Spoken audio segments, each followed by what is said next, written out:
Um, I think there were some news actually Yes. this time. I did not watch the Super Bowl as you would expect, and I did It's a not shame. see It's a shame.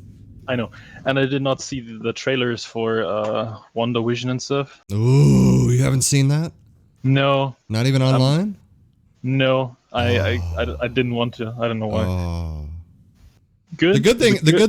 the good thing is they didn't show a lot. They didn't even show a lot of dialogue. They just showed like little flashes. So it just got you amped for what's coming. Okay. Mm-hmm. And Kirk Douglas died yesterday. Yep. Uh, Yep. I don't want to say finally, but it's like not a big surprise. No, I mean, part of me thought he was already dead. He's never been the same since he had that stroke back in the 90s. Oh. But he, fantastic actor. I've always liked him. I'm kind of close to that dude just because my grandma loved him. I mean, loved him. She actually attended. She actually attended the Spartacus premiere at Man's Chinese Theater. No.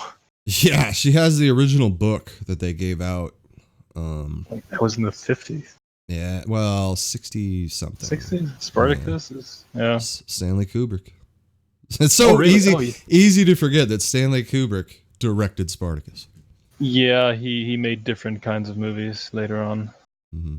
That's definitely the movie. That's the movie that I point to, though, for Kirk Douglas, 100%, Spartacus. What about Paths of Glory? I mean, his resume is really good, and if you ever want to see a fun movie with him, it was in the 80s called Tough Guys, where he's this old bank robber. Him and Burt Lancaster, and it's really fun. And Eli Wallach. Tough. Eli Wallach is in it. Oh, so. Yeah. Too cool. Tough guy. Okay, it's on my list. All right. Yeah, not much else going on, I think. There was something I didn't write it down. Oh, Sam Raimi is looking like he is directing Doctor Strange 2, which I think is a cool get because Doctor Strange 2 is supposed to have this horror element. Yeah. So I think Sam Raimi might be the perfect guy to bring that in. Yeah, but what has he done the last couple of years? Well, the last movie that I saw that I really, really liked was Drag Me to Hell. I love Drag Me to Hell. That's just fucked up movie. But I've always liked Sam Raimi in general. I'd have to pull him up. I'm sure you already have. Yeah, he didn't do much in the last couple of years. He's got money. Yeah, a lot of it too. Oz, the Great and Powerful was his last movie. Ooh. Never heard of that. James Franco. You didn't see Oz the Great and the Powerful? No. Wasn't bad. I don't even know what that is. Wasn't bad. I would say like one of his most underrated movies, and it's a must on your list, sir. Darkman?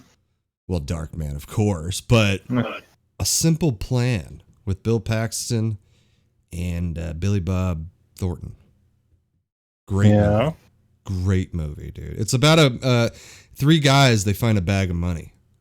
And it just, like the bad shit that happens after you find a bag of money. Great movie, dude. I do like Bill Paxton, so okay. Yeah. Good rating on IMDb as well. Mm-hmm. Underrated. Oh, he did The Quick and the Dead. Oh, yeah. That's fun. Okay. Yeah. The Gift is supposed to be real good. I never liked that movie. I remember when it came out, I know a lot of people liked that movie. It wasn't for me. I remember my grandma really liked The Gift. I heard good things about it. Yeah, and I've never seen the Evil Dead movies, but oh yeah. You gotta at least see Evil Dead 2 and then Army of Darkness. I've seen Army of Darkness. Okay, yeah. Oh, groovy. But that's not really groovy. The same kind of film, isn't it? It's like groovy. Okay, it's groovy. Shall we move on to the stuff we watched? Sure. How many did you watch? Wait, 8 movies, a short, and a show. You son of a bitch. I watched 7 movies. My God. All right, I'll go first. Then you can start.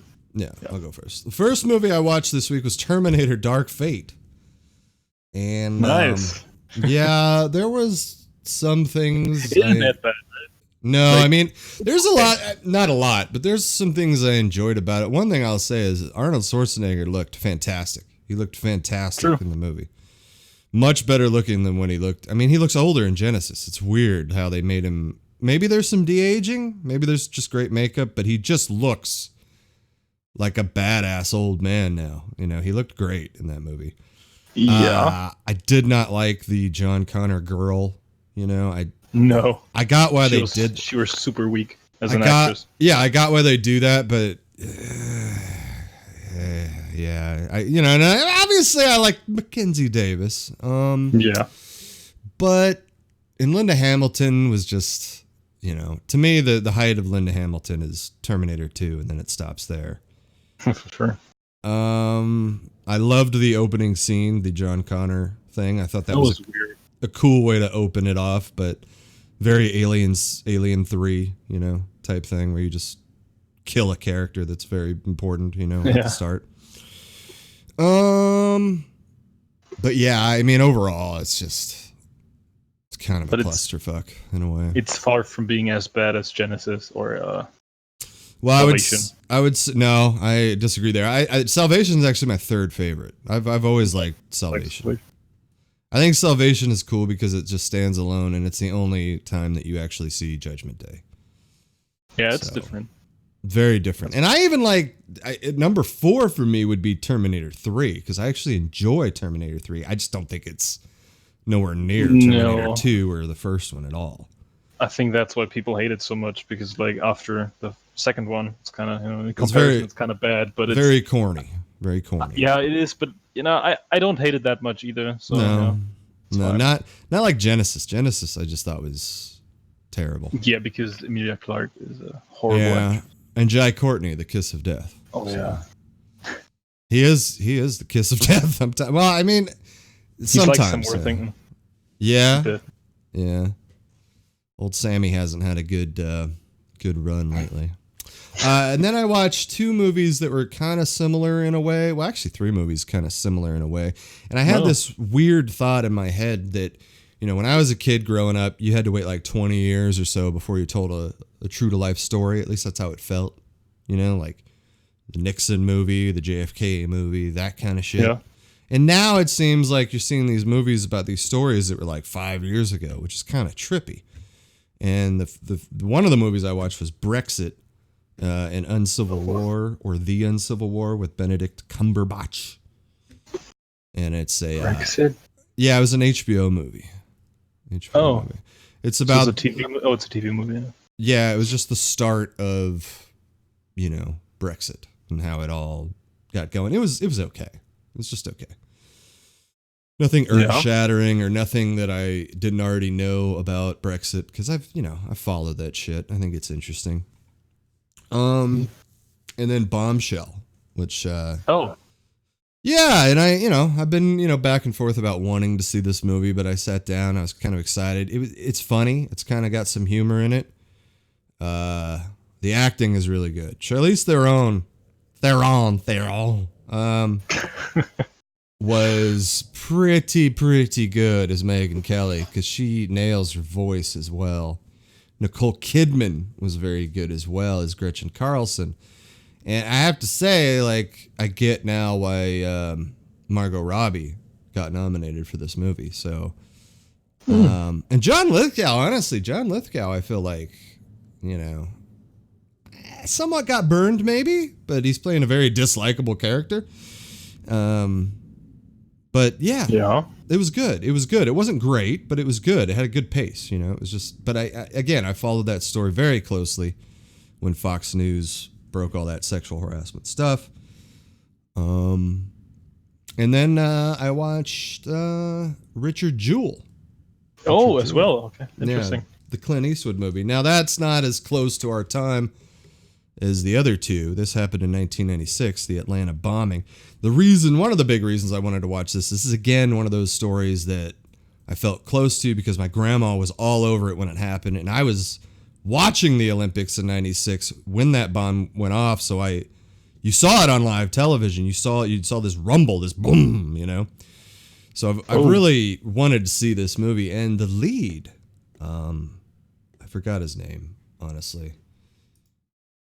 Paul Walter Hauser. Hauser, yes, Hauser. That's the guy that was in I, Tonya. I thought he was I thought he was like the best part about I, Tonya. You know what I mean? It was a funny I, character. Tonya was overall really good. Completely agree. But I think Eastwood directed a pretty good movie. I like the pace of this movie. It told the story really well. I thought the guy that played Richard Jewell was fucking great as Richard Jewell. Kathy Bates, I get why she was nominated, but I gotta say, man, I don't know why Sam Rockwell did not get a nomination for this movie. Sam Rockwell was fucking awesome. He's on a roll lately. He is on a roll. I mean, he's got his Oscar, but like, I'm happy that I feel like people know Sam Rockwell now, you know, like back in the day, people didn't get like how great this dude was, you know. Winning an Oscar definitely helps. It does help. It does. Then I watched a Best Picture nominee. Little Women. No, I watched Marriage Story with interesting. Mr. Adam Driver, Kylo Ren, and Black Widow. You know. So, do you get why I say I want Adam Driver to win? I completely get it. Yeah. Completely get it. It's great. I don't. I'm a little torn. I'm very torn. I'll admit, because I get why both of them. I feel like both of them should win. You know, honestly. Like, if it's never been split before or anything like that, but I could totally see a split here because Adam Driver, I feel like, carries that movie. You know? Totally. And he has more screen time than Johansson, I think. And the movie itself is a little frustrating at times. But that's intentional. You know, it's intentional. Yeah. You know, I've made this comparison to Kramer versus Kramer before, and it's very this generation's Kramer versus Kramer, a divorce movie, and two people trying to figure it out and stuff. And I feel very close to this again because growing up, childhood divorce. I actually had to stand in court, you know, and tell everybody that my grandma was fit to, raise me and shit like that. And I wanted her to raise me and all that. So I've been around divorce a lot. Like a lot of people in my family, they went through divorce. I've actually been to court twice, you know, for sitting in on divorce stuff. So if it's very true to life, it's very true to life. No, okay. They execute That's how it. I felt. Yeah, they execute it very well, and you just can't help but feel like the whole time, like, why can't you guys just sit this out and talk it through? Like, you know? Yeah. I feel like I'm more on Adam Driver's side, but they fuck you in the story with the cheating, you know, so you can't really root for him after that because that's a big fuck up, you know. It really. But also, you can't really hate on Scarlett Johansson either because it's not really her fault. No, it's just what the lawyers tell her to do and stuff. And, yeah. Laura Dern is actually really good. I think she. Okay, so the thing is I can kind of see her winning as well. I give the edge to Margot Robbie personally, but because Laura Dern, I just felt like she was playing flirty Laura Dern. Like she played a very detestable character in my opinion. I can't stand people like that. I really can't. So, I mean, in that regard, yes, she played it very well. But again, it's just, I feel like I'm just watching Laura Dern. I know I say that a lot, but I just don't think she really stepped out at all. I just feel like she was just flirty-ass Laura Dern. And I've seen that before many times with her. So I just, I don't know if that's an Oscar-worthy performance for me. I think she will win, but... I think she'll win, too. Yeah, but I would want Florence Pugh to win, obviously. But you know, your girl. Yeah, it's not my call. So. I watched another Best Picture, but overall though, Marriage Story is very good. I have to say, very good movie. It like I said, there's like a middle section that you're just kind of pissed. At least for me, like it's very tough. You know, just seeing two people get tearing apart like that. And the whole thing with him being friendly with the mom, like that's completely true to life too. Like that shit does happen. It's one of those funny things about breakups. Like you want this person out of your fucking life, but they're not going anywhere. Luckily for me, when I went through divorce, Almond, I didn't have a kid. So that adds a completely different layer. Because when people don't have a kid, they just part ways. They tell each other to fuck off, and that's about it. You know? Right. Sometimes. And then I watched another Best Picture nominee. Let me guess. What? Parasite. 1917. Ah, okay. So 1917, pretty incredible. I have this weird thing with the movie. I think it's, I don't know. I think it's great, but the experience is even greater. Yeah. Like the technical achievement of the one shot demands to be recognized. But at the same time, the one shot thing is kind of weird in a way because my brain, I've seen so many movies that you keep expecting this cut that never happens.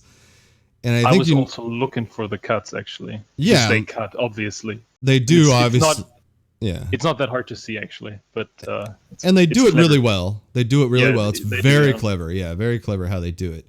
The way it starts and the way it ends, that whole scenery section I thought was pretty tremendous. The thing is, it's just like you felt like you were on this journey with both these guys, you know, like just from the start, like they just get up, they start walking through the trench, and like I love that whole opening, you know, I love the opening. I mean, the movie itself, I mean, I know it's a movie that I'll watch again too, and I really it's a good movie. It's very, very, very, very good, and I can see it winning, but I don't necessarily want it to win. I could agree on that, yeah. Like I really enjoyed it. I don't really have anything bad to say about it, but it did feel like I was playing Call of Duty. Like I was watching. But it's not that action packed. I'm fine with that because it's more post-traumatic kind of a movie, and I'm totally okay with that. Like I get what you're saying with because you told me that before.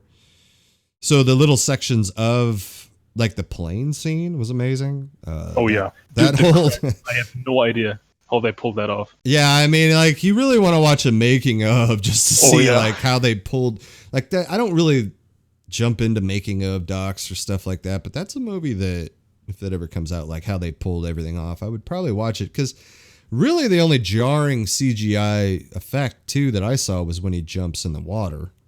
That's pretty low. You know, I mean, it's still good, but it's not jarring. Jarring is the wrong word. Didn't even notice.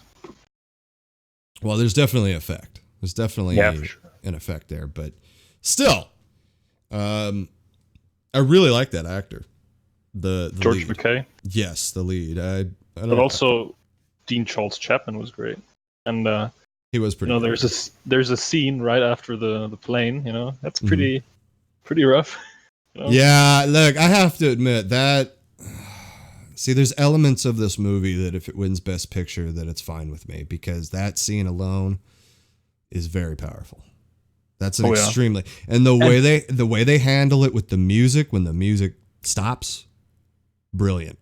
You know, just brilliant how they shot that scene. Also, like speaking of emotions, Richard Madden totally got me in the end. Thank you. Yeah, thank you. It's such like it's not much, and he doesn't appear for that long, but it's so powerful and it has impact. I like if that. you can give an Oscar for a 30-second, 45-second performance, then you would give it to him easily because I mean he's just standing there and he's holding his stuff, and just the look on his face, man, is it's heartbreaking. Heartbreaking, but as a fan of acting, like it really makes me excited for Richard Madden because that was incredible. That was an incredible scene between the two, man. I mean, he was great in Bodyguard as well, that show. So I'm really looking forward to more. And Rocketman as well, which I still need to see. I know. I almost watched that yesterday because I watched most of these movies yesterday, if you can believe it. Which movie did you finish today? Bombshell. I see. I don't go chronological. I save the best for last. Yeah, I always do that.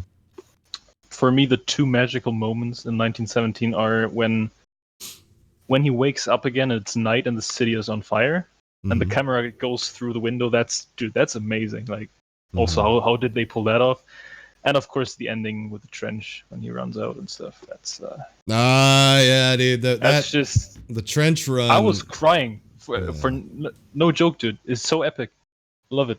I could easily see the movie winning, especially because it already won the Golden Globe, which is not as telling as it can be sometimes, but sometimes they do sync up. Because it is a bit of an epic. You know, it is a bit of an epic. Is. And it's probably going to age like fine wine. Because it does have that one-shot aspect going for it as well. And I think that does add to its mystique. Yeah. You know. Also, fun fact, when he runs in front of the trench and hits other people, that was not scripted. That really? happened on accident, but it makes it so much more natural and heroic. Well, there's one thing about that, though. The first guy he hits, I noticed he doesn't get up. So I'm like, did he kill him? I mean, did he fall on his knife? You know, If I was a soldier, I would just lay down and play dead. In that situation. How heroic. How heroic. I know. Oh, man, how heroic. You like that guy in Platoon that hides under the body and then he gets out and he's like, yeah, you're going on another tour. See, I love that scene in Platoon. Anyway, we're getting away from it. 1917, fantastic. I'd probably go 9. Yeah. Easy 9, too. Easy 9. Like, it's so close to a fucking 10. For me, it's like 8.9, Just maybe one more watching and then it's a 9. But I gotta say, I couldn't help this weird parallel with me with feeling like I was playing a video game in a way, because he's just like... I heard that before. He's going to checkpoints and you're kind of following him and there's quest givers in a way. Like, it's interesting. But I really like how they handled the top actors. Not top, but you know what I mean. Like the bread and 2 butter. leading men. Yeah. Well, not the 2 leading. I mean the supporting cast. You like mean Colin Mark Firth Strong, and Mark Andrew Strong. Scott. Yeah. Andrew Scott. Yeah, I mean he had a cool little role there too. Yeah. But Richard Madden just kind of, I mean, it's funny because Richard Madden kind of stole the whole show in a way with those 30 seconds in terms of acting. It's like from the big names who only appear briefly, he's by far the best one. I mean, Mark Strong doesn't really do much, but he's like, cool. He just kind of talks cool. We all know Mark. Yeah, he's just Mark Strong. Colin Firth is like, whatever, kind of. And Benedict Cumberbatch is kind of cool, but also, Richard Madden by far. Most memorable one. Yeah. And then the last movie I watched last night. Can I guess? Another Best Picture nominee. Okay. Another Best then Picture it nominee. must be Parasite. Amen? It's Parasite. It's Parasite. So you said you saved the best for last. So I did save the best for last, and let me just say, I've been waiting. I like The Irishman. I like Joker. I like 1917. I've said before that foreign movies should not be accepted into the Best Picture category. This film is an absolute masterpiece. You've never seen anything like Parasite before, and going into it not knowing anything about it, not knowing what the fuck the movie was about, was the best way to do it for me. Yeah. I did have to watch it on my computer because I couldn't get the subtitles to work on my TV. But that didn't matter. That didn't matter. Like nothing. The foreign language was not an issue at all. Like I've watched foreign language movies before. I can do it. I'm not one of those people that like, I don't want to read shit. I do think that it kind of takes away from the natural feel of seeing the face the whole time, because I think you do miss some things because you're reading and you're glancing up, you're reading and you're glancing up sometimes. But that's not an issue. That's not an issue at all. I mean, this story is so fucking out there and so crazy and so thought-provoking with an ending that is, again, incredible. And a cast that, as an American watching these Korean actors do their thing and then appreciating the level of what they're doing, like the entire cast, I'm saying, the entire cast. Yes. Yeah, that is the movie that I would like to see win Best Picture this year. 100%. and 50%. It's actually Parasite is like actually one of those perfect movies. There's Perfect. nothing you can say about it, like nothing bad. And still, it's for me, it's not a 10, it's a 9. I don't know. It's just these dark elements of the movie that kind of reveal themselves later on, and I'm not going to give anything away at all. You shouldn't know. It's like for anybody who's wanting to see it, the best approach is to know nothing about it. It just breaks down like a cultural barrier too for me for watching like I would like to give more foreign language movies a shot, even though they're not in the league of this movie. This movie is, I feel like it should win, just so it breaks down this international barrier. But I don't know if it will. I don't know if the Academy has the balls to pull it off. But yeah, it deserves it 100%, and Bong Joon-ho deserves Best Director as well.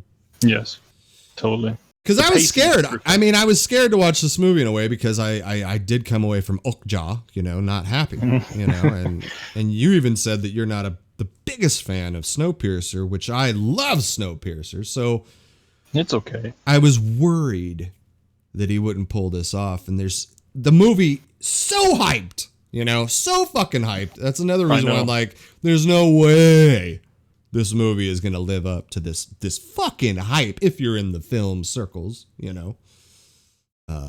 Amazing movie. And some of the actors should have got nominated as well. The father 100% should have been nominated for best supporting. Yeah, supporting at least. Oh, I also like the rich mother who's like super naive. Yes. Really well done. On a side note, that woman is gorgeous. That's true. Gorgeous woman.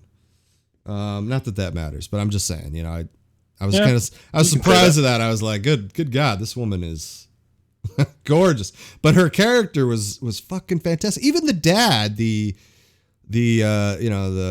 Park, the rich guy. The rich guy, yeah. I mean, he had this presence about him that was totally really interesting, but the kind of the main kid, he was very, very good as well. The sister was very good. The mom, everybody was good. They totally deserved the ensemble cast win at the Screen Actors Guild Awards. So yeah. I was I'm so happy that it lived up to the hype. Like for once, a movie really, really, really delivers. And I woke up today it's the first thing I fucking thought about. So instant 10 out of 10. Instant 10 out of 10. Instant classic. Yeah, sure. It deserves to win Best Picture 100%. I hope it does. Yeah. It's nice to have something to really, really, really, really root for, because after 1917, I was kind of like, okay, maybe I'll go with that, even though I still love The Irishman. I don't think the thing with The Irishman is to me, it's still not as good as Gangs, and it's not as good as Goodfellas. So there's this, I don't know if I could root for that to be Best Picture. You know what I mean? There's this, it's an internal thing with me. There's the thing with Joker. If Joker wins, it sets a precedent, but I'm not in the game to set precedents. I want the picture that the best wins. Movie should win. Yeah, exactly. And it's been a long time. I feel like, Moonlight I thought was the best movie that year, but I wasn't like fucking campaigning for it. I wasn't saying you got to see Moonlight. I wasn't telling everybody, like anybody that likes film, I'm going to tell them you got to see Parasite. Yeah. Incredible. Fucking incredible. I almost watched it back to back because my girlfriend got home from work and I was like, my God, that movie was unfucking believable. And she's like, you watched it without me? And I'm like, I couldn't get the subtitles to work on the TV. And she's like, well, why didn't you use my laptop? I was like, shit. Dude, it makes me so happy that you like it that much. Oh, yeah. Yeah, we definitely agree this year on this. Yeah. Also, I think, to be fair, Parasite should win, and I think it should win over Once Upon a Time in Hollywood, because I still think Once Upon a Time in Hollywood might win, though. I still think it might. Yeah. But I gotta admit, it's not it's not as good as Parasite as a film, you know, but I like it more. Yeah. I mean, we'll see. We'll see. So that's all you watched. I don't think you'll be upset if Once Upon a Time in Hollywood, but there's going to be this internal parasite in your ear for the rest of your life. No, but the better film did not win that year. I mean, Jojo Rabbit. I don't know why. I get it. Jojo Rabbit was great, but that shouldn't be nominated for Best Picture. Yeah, the only one I haven't seen. So. Marriage Story, I completely understand. And for me, the only movie I haven't seen is Little Women. So I might watch that tomorrow or Sunday. I just have to I think. I have to work up the will to sit through fucking Little Women again. It's different though. It has. I haven't seen the other ones, but they did some stuff with timelines and differences and stuff.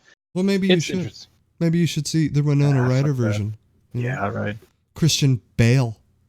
Bale. Yeah. Bale. So you basically only watch good stuff? I did watch some pretty good stuff this week, but I knew I had to power through if I wanted the complete, objective the Oscar experience. Yeah, I mean, I still... I feel like, as frustrating as the Oscars are, I'm still going to watch the movies that, like sometimes I'm behind. Like I didn't watch Shape of Water that year, For the better. For the better. Yeah. For the better. Because I just would have been pissed, I remember when he won, I was like, good for Guillermo del Toro. I'm sure it's a cool movie. And then I fucking watched it. And it was just, man, fuck that shit. That's all I got to say about it. I'm done. Done with Shape of Water. All right. What did you watch? Before that, I totally forgot to tell you last week that I bought the first season of Boardwalk Empire. Oh, on DVD. Man. There you go. I haven't seen it yet, but I will. That's good, though. Yeah, I know. I usually I don't buy TV shows on DVD usually, but it was $10 for the first season. I thought that's reasonable. That is good. Because sometimes shows are really expensive. Mm-hmm. And yeah, I'm looking forward to it. But DVD, you went the right route because it's cheaper, Definitely cheaper than on Blu-ray, I mean, they sell like 4K movies at the store and for like $25. Nobody needs that shit. The good thing about 4K is it'll drive down the price of Blu-ray, the regular Blu-rays. But I tell everybody that collects, just like, I don't know, because, I had like fucking 400 VHS tapes. I had like fucking 500 DVDs. All that shit's gone because the quality deteriorates after time. So, yeah. And besides, man, 8K will be, 5-10 years from now. So. Yeah, I'm still totally fine with the DVD quality, dude. Well, as long as you can watch it, yeah. All right. Speaking of Blu-rays, today I bought the movie High Plains Drifter by and with Clint Eastwood. It's a good movie. Yeah, that's what I heard, and it's a Western, so yeah. Mm-hmm. Good movie. But anyway, so last week I started my movie week with a weird one because I don't know how to rate it. It's the Russian classic Stalker. Stalker, yeah. Okay. Stalker, whatever. It is almost 3 hours long, and it's really unique. Like it's so next level in its philosophy that I don't think I can even rate it. This is the 1979 movie. It is, yeah, by Andrei Tarkovsky. This could be a 10 out of 10 movie because it's like, dude, this stuff is actually deep and atmospheric and stuff and well shot. It's a really good film, but I wouldn't watch it again anytime soon. I think so. it's really something. It makes you think and stuff. So it's a special movie, but not. It's just something different, It's not something you watch for entertainment. I believe this is the guy that they first pegged to do Dune before. No, that was Jodorowsky. Whatever. Then they're all skis. Right. This is the guy that did Solaris. Okay. Yeah. Right. He did some weird shit, and yeah. So that was interesting. Then I watched 4 Rooms. Oh, tell me what you thought about Four Rooms. It's okay. Like the thing that's keeping it together is Tim Roth. You know, his performance, that's really something. It's cool. I mean, you will call me fanboy, but my favorite part was the Tarantino part. My Because, favorite like, is the Robert Rodriguez, but I like both of those sections. Yeah, I like that one too. The first two were kind of whatever. Exactly. That's the problem with the movie Four Rooms. The first two parts are just whatever. Yeah, the first one with Madonna is like super short and weird, and the Rodriguez is Antonio Banderas. Yes. That one is fun because Banderas is just a cool dude, and he's like kind of overacting, but in a good way. And yeah, the end with Bruce Willis and Tarantino, it's great. Well, my favorite scene in that movie is when it's just real quick, but it's the Rodriguez part, and it's when they flip the bed and there's a dead hooker and he just throws up. Oh like, yeah, I fucking died in the theater when that happened. Like I lost my shit when that fucking happened in the movie. So, and the Tarantino one is great too. Just it's a fun movie, you know, but yeah, but it's just kind of whatever. I think like it's an all right comedy, but I didn't laugh that much. I kind of forgot about it. You know, it's not just such an instant classic as every other Tarantino movie because it's not just by Tarantino. Right. Okay, then I watched Paddington. Paddington, the bear movie? Yeah, I've seen the Paddington 2. I've seen months before, and Paddington 2 is so good. It's like honestly, I hate children's movies, but Paddington 1 and 2 are great. You know, you keep saying that you hate children's movies, but you name off quite a lot of children's movies. I'm just gonna throw that out. Just there. these two, Paddington 1 and 2. The second one is almost like a Wes Anderson movie. It feels like one, at least in the way it's shot. Yeah, it's just nice, short family entertainment. The best movie I watched. Wait a minute. We can't talk more about Paddington, the PG. Nicole Kidman is in it. I can say that. All right, what else you got? Okay, I saved the best for last. I watched a short by David Lynch called "What Did Jack Do?"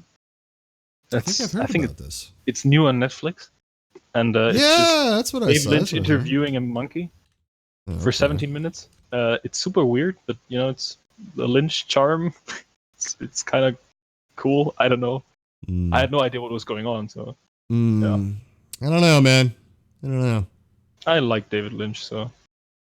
Then I watched a terrible movie.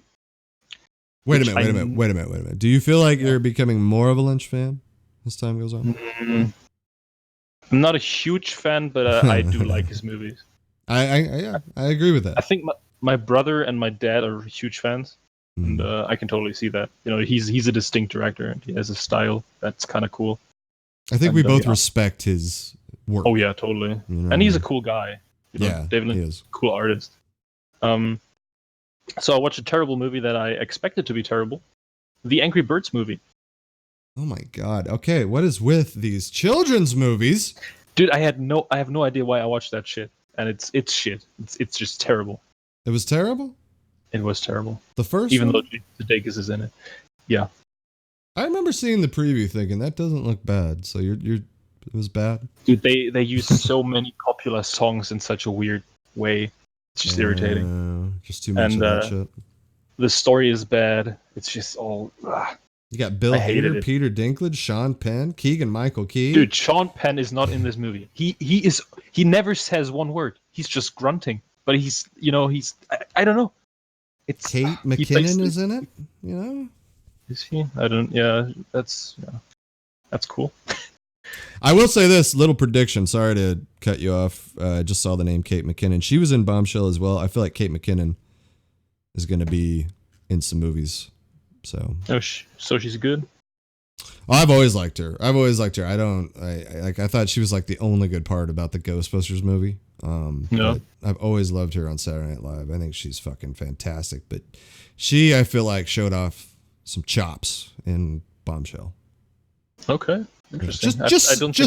Just chops. That's all I'm saying. Just chops. I think it'll be a jumping off point to where we'll see her more. It's a little prediction. Okay. We'll get back to that in a few years. There we go. Yesterday I watched. It was yesterday. I watched Stan and Ollie, the movie about Oh. Stan Laurel and Oliver Hardy. Yeah. It's a nice, small, charming British movie. Like it's a nice biopic, and it's actually not. The movie takes place when their careers are kind of at an end, and they kind of try to revive it with some live shows and stuff. Mhm. And it's really charming. And the two, Steve Coogan and John C. Reilly, they do it really well. I watched the Stan and Ollie movies as a child, so yeah, they pulled it off. Good movie. I like Steve Coogan. So. Oh yeah. And then yesterday I decided to dive into more David Lynch stuff. So I finally watched Mulholland Drive. Ooh. And I didn't really get the movie, but it's cool and there's great scenes in it. But Uh-huh. and I can it's basically the same with Lost Highway. I can see that there's stuff going on, but I still don't understand what. It's like I totally see the meaning, but I don't know what it means. You're like, bro, what are you trying to tell me here?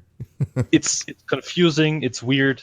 It's David Lynch. It's a good way to put it. Yeah, I mean it's a good movie, but I don't know. I think my favorite Lynch movies are still more accessible. Like Blue Velvet and Wild at Heart still have a plot you can follow with some weird shit, of course, but it's more. Now, yeah, you still know those are David Lynch movies, but yeah, not like some of the others. Yeah, Lost Highway is my least favorite. Lost Highway Lost Highway is really quiet and slow. I mean, Mulholland Drive has still some scenes that are just, insane. I still need to see Inland Empire. That's the one I still need to see. I think my brother just is going through Twin Peaks again for the second time. He's crazy. Jesus. He likes You Lynch mean a lot. the second time after you mentioned it last week? No, last week he watched the third season. Now he's starting over at the first one again. And what did he think about this new third season? He says it's like on one level with one of his favorite shows, Band of Brothers. Really? Like for him it's like basically a 10 out of 10. Wow. He loves it. The hype. Yeah, I know. My brother is a big Lynch fan. He liked Lost Highway a lot, and he didn't like Wild at Heart that much. Ooh. So he's like the complete opposite, He likes the more weird stuff, and I'm more for the kind of grounded shit. Huh. Okay. That's cool. Okay. All right. And today, I just came back from the theater actually, like 2 hours ago. I watched Birds of Prey. Oh. Okay. And when I first heard the reviews and stuff, I expected it to be really shitty. Mm-hmm. And then I was pleasantly surprised that it's actually kind of enjoyable. It's not great, and I will forget about it in a week. But I mean, that's all I can ask for. Basically, it's fun. I mean, better than Suicide Squad, right? It is a much better film than Suicide. Like Suicide Squad isn't even a movie. I mean, the story in Birds of Prey somewhat makes sense, and it's on a small scale. There's not some world destruction bullshit going on. It's just some gangster hunting somebody. Mm-hmm. It's about, Ewan McGregor as Black Mask, who is really like, he was my favorite part in the movie because he's also kind of overacting and he's having fun with the role. Okay. That's good. It's almost like Dennis Hopper in Blue Velvet at some point when he's just like when. That's a big comparison. Comparison. I know, but holy shit! It just reminded me of that because at some scenes he's just fucking and stuff. It's kind of fun. And it's clearly rated R then. It is. It's also nice. Yeah, of course it is. Sexy. I like that. It's also violent and people die a lot. They swear a lot, so that's nice. The big question is, did you enjoy Margot Robbie as Harley Quinn this turn? I actually did more than in Suicide Squad. She was fine. But she didn't irritate me that much, even though there's of course some cringe stuff and a little. Is it woke? Not that much. A little, but I kind of expected that, so I just didn't care, I definitely felt like Terminator Dark Fate had some. I know what you mean. Some wokeness to it, would you say? So yeah, Birds of Prey the movie looks kind of good. But it's just style over substance. It's very bright and colorful, but well shot. The action is actually pretty good. That's good. So yeah, but honestly, like calling this movie Birds of Prey is super stupid because it's basically just about Harley Quinn. Yeah. Mary Elizabeth Winstead barely does any, like, she doesn't have that much screen time, and the other ones as well. So it's like whatever. And the costumes were pretty great, actually. I like the suits that McGregor was wearing. Yeah, That's yeah. weird. I mean, I think I saw the Super Bowl spot, and it kind of got me a little bit more amped to see it. So that's good. That's good to know that at least, I mean, if you enjoyed it, then the movie doesn't suck. It's probably a masterpiece. Then I mean, it's just an enjoyable watch, I guess. Yeah. And I'm just kind of sad that they wasted Ewan McGregor's Black Mask in such a movie. Like, it could have been so much cooler. And also, Victor Zsasz is kind of weird. Victor Zsasz, yeah. Yeah, but it's fine, I expected the worst, but it's fine. So DC's still on a good run then? I wouldn't say that. A good run. I mean, Aquaman was okay, good, like okay to good, No, I thought Aquaman was one of their best. Aquaman, I think it's the best, actually. Yeah. And Shazam was good. And Shazam was fun. Right. So they're on a row of average entertainment. Well, you got Joker, which is fine. You got Joker too. Let's not forget. But that doesn't. Really that counts, bro. All right. Actually, I told you about my watch list. I made just movies I really want to see, and you could comment on that. But first, I just out of boredom, I made some other lists. Just short ones. We can go over those quickly, if you want. Yeah, I'm fine with that. It's a nice break from the fucking quiz last week, man. That was a tough quiz. I mean, Jesus. But tough is good. Yes. So the first list that was I saw some thread on Letterboxd about most underappreciated movies of the 2010s. So I thought I would make a list. I have 7 picks. The first one is Lock with Tom Hardy. Ooh, good pick. Good pick. Blue Ruin. That's another good pick. Yeah, right. Bone Tomahawk, of course. Very good pick. I could have chosen every Zala movie, but I went for Bone Tomahawk. Right.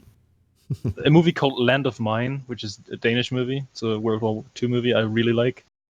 Okay. Yeah, foreign language, you don't know that. All right. Hostels. The Christian Bale. Yeah. Really? I think it's underappreciated. It's pretty good. Yeah, it does feel a little underappreciated, I guess, but I feel like not many people know about it. Yeah, I think Locke is more... Yeah, of course. Locke is very underappreciated, and I think it takes a lot for someone to, it's hard to convince someone, it's about a dude in his car. Yeah, it's not that catchy, but it's actually really good. It's very compelling, yeah. And then Good Time by the Safdies with Pattinson. Your new love affair of Pattinson continues. Yeah. Right. No, I mean, I think Good Time is more underrated than Uncut Gems because Uncut Gems is really hyped right now. Very hyped. I almost watched that yesterday as well, but I didn't. You should watch that this week. But yeah, Good Time, not many people know about it, so thought putting it into the list. And the last one is In Order of Disappearance, which is the original of the Liam Neeson movie Cold Pursuit. It's with Stellan Skarsgård, Norwegian movie. What is it called in Norwegian? In Order of Disappearance. Norwegia. What? In Norwegia. What's it called? Norway. Sorry. It's a joke. Yeah, I'm confused. Okay, never mind. Well, people from Norway are called Norwegian, so I said Norwegia. Good joke, dude. Very good. Crack myself up, That's good. So then the second list is my favorite soundtracks of all time, and I just compiled some. So is this OST? Is this score, or are we talking? It's just the music in the film. Oh, okay. All right, this is gonna be too easy. This is just fucking. There are some no-brainers in this. You should have done this list. No Tarantino. I only have 3 Tarantino movies in here. 3 Tarantino. No, 4. Yeah, I knew that. See, I already knew that was coming. So, but first, The Godfather 2. The whole trilogy, basically. Okay. I mean, that's a no-brainer. That should be in every soundtrack list, you know? It's just one of the best, most iconic. That's right. Yeah, I agree, though. I agree. I like The Godfather. Yeah. Kill Bill. Yeah. I feel like when it comes to memorable soundtracks of Tarantino, I'm Reservoir Dogs and Pulp Fiction all the way. Yeah, I mean, yeah. Tarantino doesn't really count, but I don't know. Still felt like putting them into the list because I like him so much, obviously. Because next one is Django Unchained. What a shock. Yeah, I know. I mean, Django Unchained basically took all the best Western pieces and put them in a movie, so. I think you should have done just scores. Yeah, but it's just 4 Tarantino movies, that's it, you know. No, I just think scores is more. Well, I just think scores are more compelling than, you know, Then I don't tell you about the other one. What's the other one? Tell me. Once Upon a Time in Hollywood and Pulp Fiction. What a shock. What a surprise. I know, right? So, okay, it's real scores. Lord of the Rings, whole trilogy. Okay, all right. See, that's good. That's good. Yeah. Probably the best thing about Blade Runner 2049. Very good score. Okay. The Dark Knight trilogy. Oh, yeah. Oh, yeah. Hans Zimmer. This is maybe a bit unpopular. Manchester by the Sea. Yeah, I don't really remember. It has a really fitting soundtrack for the movie. Like, it's very reserved and subtle. Slow and boring, you mean? No. Fuck you, dude. I really like the soundtrack. Then probably my favorite score of all time. The Good, the Bad, and the Ugly. Yeah, you can't go wrong with that. You can't go wrong with that. It's just perfect. Schindler's List. Oh, yeah. Now we're talking. All right. Schindler's List, I feel like, is one of the most underrated fucking scores ever. You think so? I think it's quite popular. Nah, I just don't feel like people really discuss it too much. I don't know. I could easily tell you my favorite, though. Easily. Maybe it's on the list. Maybe. Raiders of the Lost Ark. Dun, dun, dun, dun. You should discard all John Williams, too. It's too easy. Yeah, I know. Next one, you're going to like this. The King. Oh, yeah. See, The King, I thought the music was, Oscar-worthy. Oscar-worthy, yeah. And again, I didn't talk about that with 1917. The music is good, but when he's doing that run, when it ramps up, that's amazing. That was really, really good. That was a good soundtrack for 1917. I didn't say anything about that. Next one, 1917. Well, there you go. 1917. It made the list, yeah. Made the list, you know. Glory. Oh, now we're talking. Good pick there, Ahmed. Good pick. I know. Underground pick. Harry Potter and the Prisoner of Azkaban. Nah, that should be basically the whole series. Yeah, that's no good. You know, that's like what? Nobody likes Harry Potter. Okay. Next one, also one of my favorites, even though the movie is not one of my favorites. Joker. Yeah. I mean, can't say anything against that. I feel like that's a lock too on Sunday. Oh yeah. I think she will win. Yeah. Pirates of the Caribbean. Heisen says fuck Harry Potter. So. Thank you. Poor Harry Potter. Harry. Yeah. Poor Harry. So yeah, Pirates. Yeah. I'm sorry. I like that soundtrack as well. In fact, I think I have some of that on my Spotify list. You have. I actually found that in your list. Yeah. The other day. Drive. Buck Nutty says every Tim Burton movie ever. I disagree. Almond disagrees.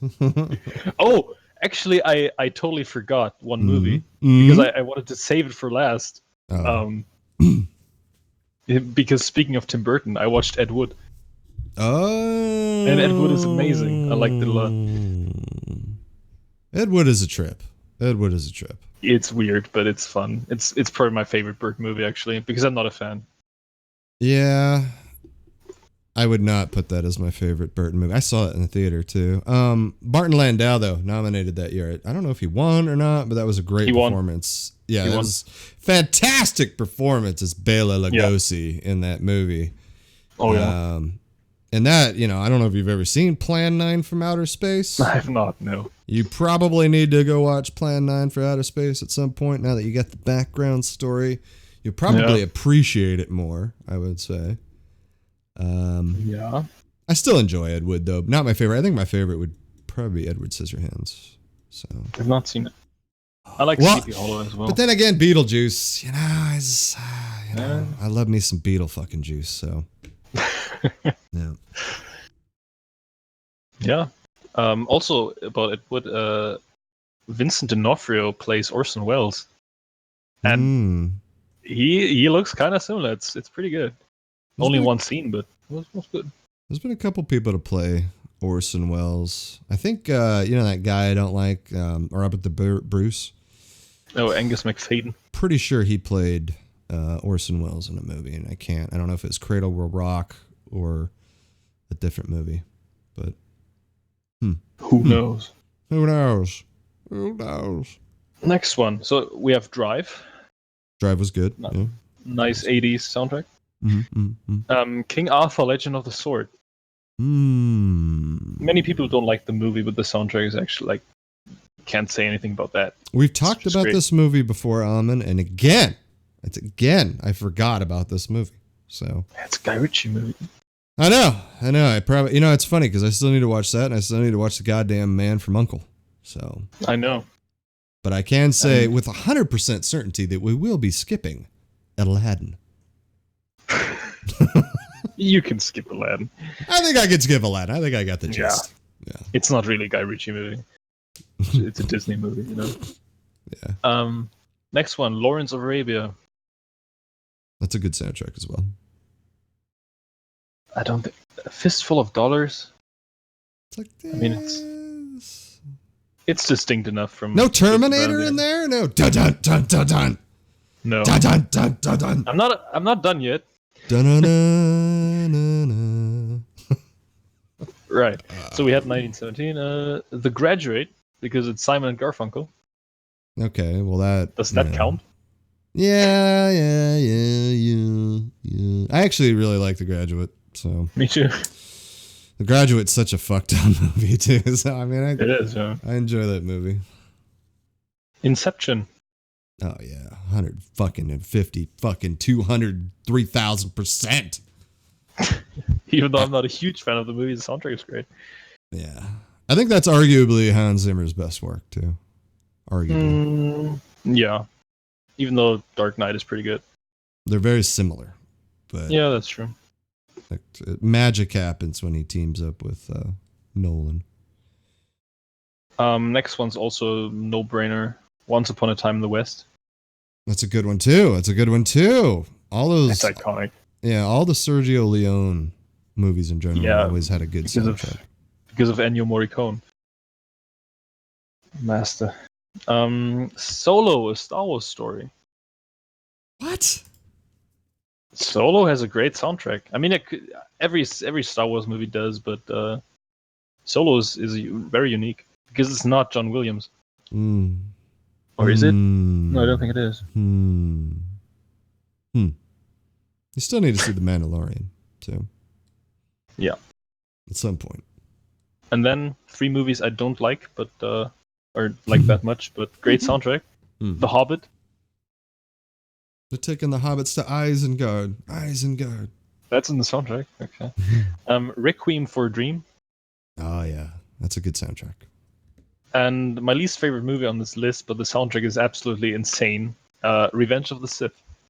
I think that's actually the greatest Star Wars soundtrack, but the movie sucks. So. Yeah, it's pretty. It's still better than Attack of the Clones. I got to give it that.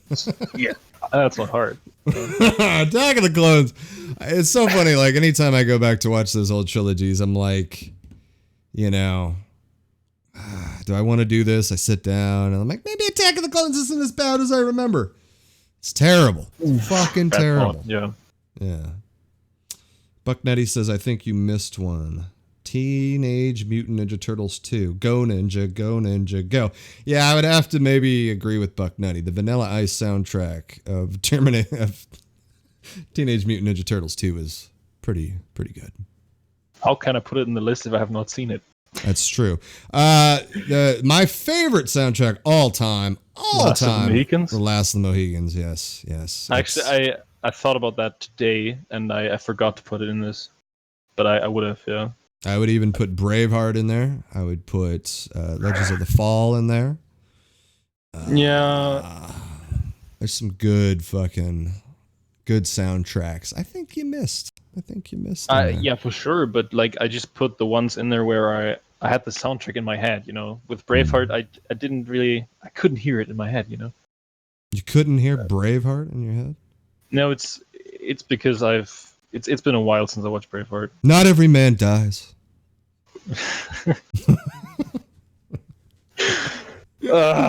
I'm too much today. I know. I apologize. Yeah. I apologize to you as my co-host. You know, I'm a lot to handle today. So that's perfect. All right. Yeah, that's my very uninteresting list. I wouldn't say uninteresting. I mean, I you still got some good ones in there, but yeah, Harry Potter. It's not your best work, you know. I know. So next up my watch list. With all the movies I would be hyped to see if I could. These are movies that you have not seen. Yes, but I would really like to see them. Okay. For a few dollars more. Yeah, I mean, being that you've seen A Fistful of Dollars and Good, Bad, and the Ugly, it would be good to see the middle. Yeah, one. But I haven't found it anywhere. So. If only you knew somebody that could help you out with such things. Yeah, it's such a tragedy. Yeah, I don't know. It's just I think it's mandatory to see that, especially for me. I agree. I agree with that. As a Western fan and a Sergio Leone fan. All right, next one is The Assassination of Jesse James. By the coward, Robert Ford. That's a terrible title, I think. You don't like that long title? No, it's kind of... I mean, how do you talk about this movie? It's kind of like Birds of Prey and the Emancipation of Harley Quinn. True that, yeah.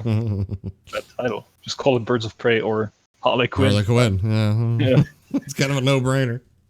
But do you think I should see this Assassination of Jesse James movie?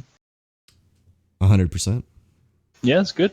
100%. It's very underrated. It's an underrated Western. It's a long movie, but you being a Brad Pitt man and you being a Casey Affleck fan, it's a no-brainer. Yeah, it's a no-brainer. Right. There's some great shots in that movie. All right. Next one is Super by James Gunn. It's a good movie as well. It's kind of dark. Yeah. That's what I want to see. Straight Outta Compton. No, you haven't seen Straight Outta Compton yet? I have not, no. Are you familiar with NWA? Not really. My brother is, though. I've seen some scenes, especially the ones with Lakeith Stanfield, because he's Snoop Dogg in that movie. It's kind of, yeah. But yeah, I think I missed out on watching it in the theater back in the day, 5 years ago. Yeah. They had some good choices. They had some good choices for the NWA. Oh yeah, especially like the son of Ice Cube playing him. That was okay. Even though he's not a good actor, but he looks the part. The dude that played Eazy-E, I thought nailed it. I thought he was great as Corey Hawkins. He was good. Yeah. I don't know these people actually. You're telling me that late 80s, early 90s gangster rap isn't something you're familiar with? No. I'm sorry. Next one is Sanjuro. That's a Kurosawa movie. Sanjuro. Next one is Kagemusha, also Kurosawa movie. So. Sanjuro and Kagemusha. you gotta say, Japanese words. You have to say it. I know intensity. I love this samurai language bullshit. It's so weird. I mean, the samurai movies from the 60s kind of have the same vibe as westerns.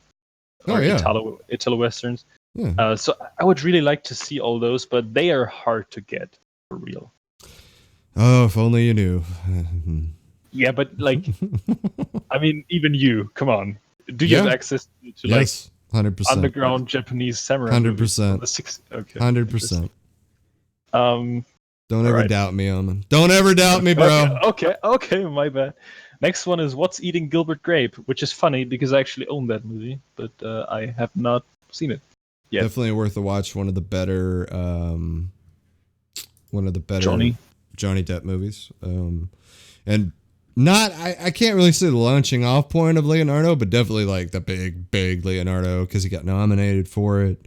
Because obviously I already saw This Boy's Life and The Basketball Diaries, which I thought he was really good in both of those. But This Boy's Life is great. You definitely got to watch it. Definitely got to watch it because it's a good movie. Right. It's a good movie. Yeah. Network. Oh yeah. Yeah. That's a classic. You got to stand up. You got to look out the window and shout, I'm as mad as hell and I'm not going to fuck it anymore. Yeah. Just remember, that's the guy that beat Michael Corleone in Godfather 2. So that. What's his name? Peter Finch. Peter Finch. He got it because he died, I think, though. So. No, okay. Controversy. He's very good in the role, sure. But, I mean. Al Pacino. Michael Corleone, Godfather 2.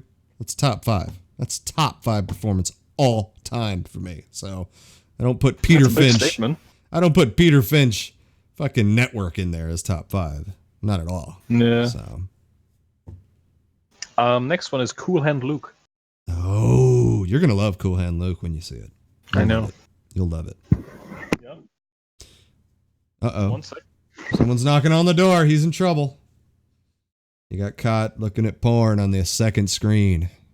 Maybe that's what it is. All right, I'm back. Oh, he's back. He's back. Yeah. All right, next one. The Bridge on the River Kwai, which is also weird because I actually bought that movie like 2 weeks ago, but have not seen it yet. You'll enjoy that one as well. I know. I like Alec Guinness a lot. Well, I think you have an appreciation for those older movies, the way they're shot, the set pieces, all that. There's just that era. That era though is incredible in film. It's just there's a lot of great movies in there. Also very long movies. And, yes. But I think for those movies, it's good that they're long because it gives them an epic feeling. I mean, I love Lawrence of Arabia, and I love that it's 3 hours long. Well, back then too, you got to remember there was intermissions. Like they would actually do intermissions where, in the theater where you can get up and go smoke a cigarette. Yeah. I think in some of the cuts too, of like Spartacus, 10 Commandments, there's still those intermission cuts right there that are still in the movie. So, intermission. Oh, actually, the Bridge on the River Kwai has the same director as Lawrence of Arabia. So yeah, there you go. That's promising. Midnight Cowboy. Yeah, that's another Dustin one. Hoffman. That's another one that you probably need to watch. It's Dustin Hoffman. Dustin. Is it? Yeah, Dustin Is Hoffman. That I'm walking here? Hey, I'm walking over here. Yeah. I'm walking. And apparently that's argued that it was improv, which if that was improv, that's an amazing fucking moment in film. If that is actually true. I heard that it's improv, yeah. But I heard that he almost got hit and he actually said, I'm walking here. Like, that's fantastic because it's like the most iconic moment of that movie. So. Oh, yeah. It's the only one I know. So. Well, I don't think the movie itself is great. It's not my favorite movie, but the performances by the two actors is why you watch it. Yeah. Yeah. It's not a movie you're gonna want to watch twice. I don't think. I've seen it once in my life, and I never really wanted to go back and watch it. But it's one of those where I feel like I have to see this to just To... I mean, you're a film guy, so yeah. Right, that's why. Yeah, 100%. Yeah. Next one is the first new movie or newer. No, that's not true. Nocturnal Animals. Oh, yeah. Yeah. The cast is amazing. It's underrated, dude. Underrated movie. Trippy story, underrated, fantastic ending. So Michael Shannon was Oscar nominated. Armie Hammer, Michael Sheen, dude, that cast. I really cannot wait for you to crack into Boardwalk Empire and just Michael Shannon in that role. Man, that's what made me such a big, huge fan of Michael Shannon. I love that dude now. Speaking of Michael Shannon, next one is Revolutionary Road. Oh And I yeah. do own that as well. But Yeah. I always buy movies and don't see them, which is kind of strange. But yeah. Yeah, that It's movie. good. Yeah, that movie is again one of those really good. It's a good movie, great acting by both of them, and but it's not something you're going to want to watch twice, 3 times, that kind of thing. It's a movie that you watch once and you go, God damn, that was a little fucked something. up. It was a little. It's kind of dark. Yeah, it's got kind of Sam Mendes. Yeah, I mean it's a good movie, but again, you're kind of like it's kind of like Marriage Story in a way. Where there's some frustrating elements to it, but it's good though. It is a good movie. In fact, I'd probably watch that again because I saw that, way back in the day. Because I need a refresher too. I need a refresher on that movie because I just remember watching it going, yeah, that was great, but I don't know if good, but I don't know if I'd watch it again. So, but I would like to. Maybe I will see it next week. Who knows? Maybe. Next one is Django, the original. I just like played that on my Plex account too. It was weird that you say that because I saw it on there and I just pressed play and it literally starts off with that fucking song, Django. Same exact song. Yeah, but Django is white. It's weird, strange. Doesn't matter. Yeah, I mean, I heard from people that it's not that great, but I just expect some violence and Western stuff, so, and good music. I mean, yeah, you'll know the music right away. Yeah. Next one is Misery. Yes.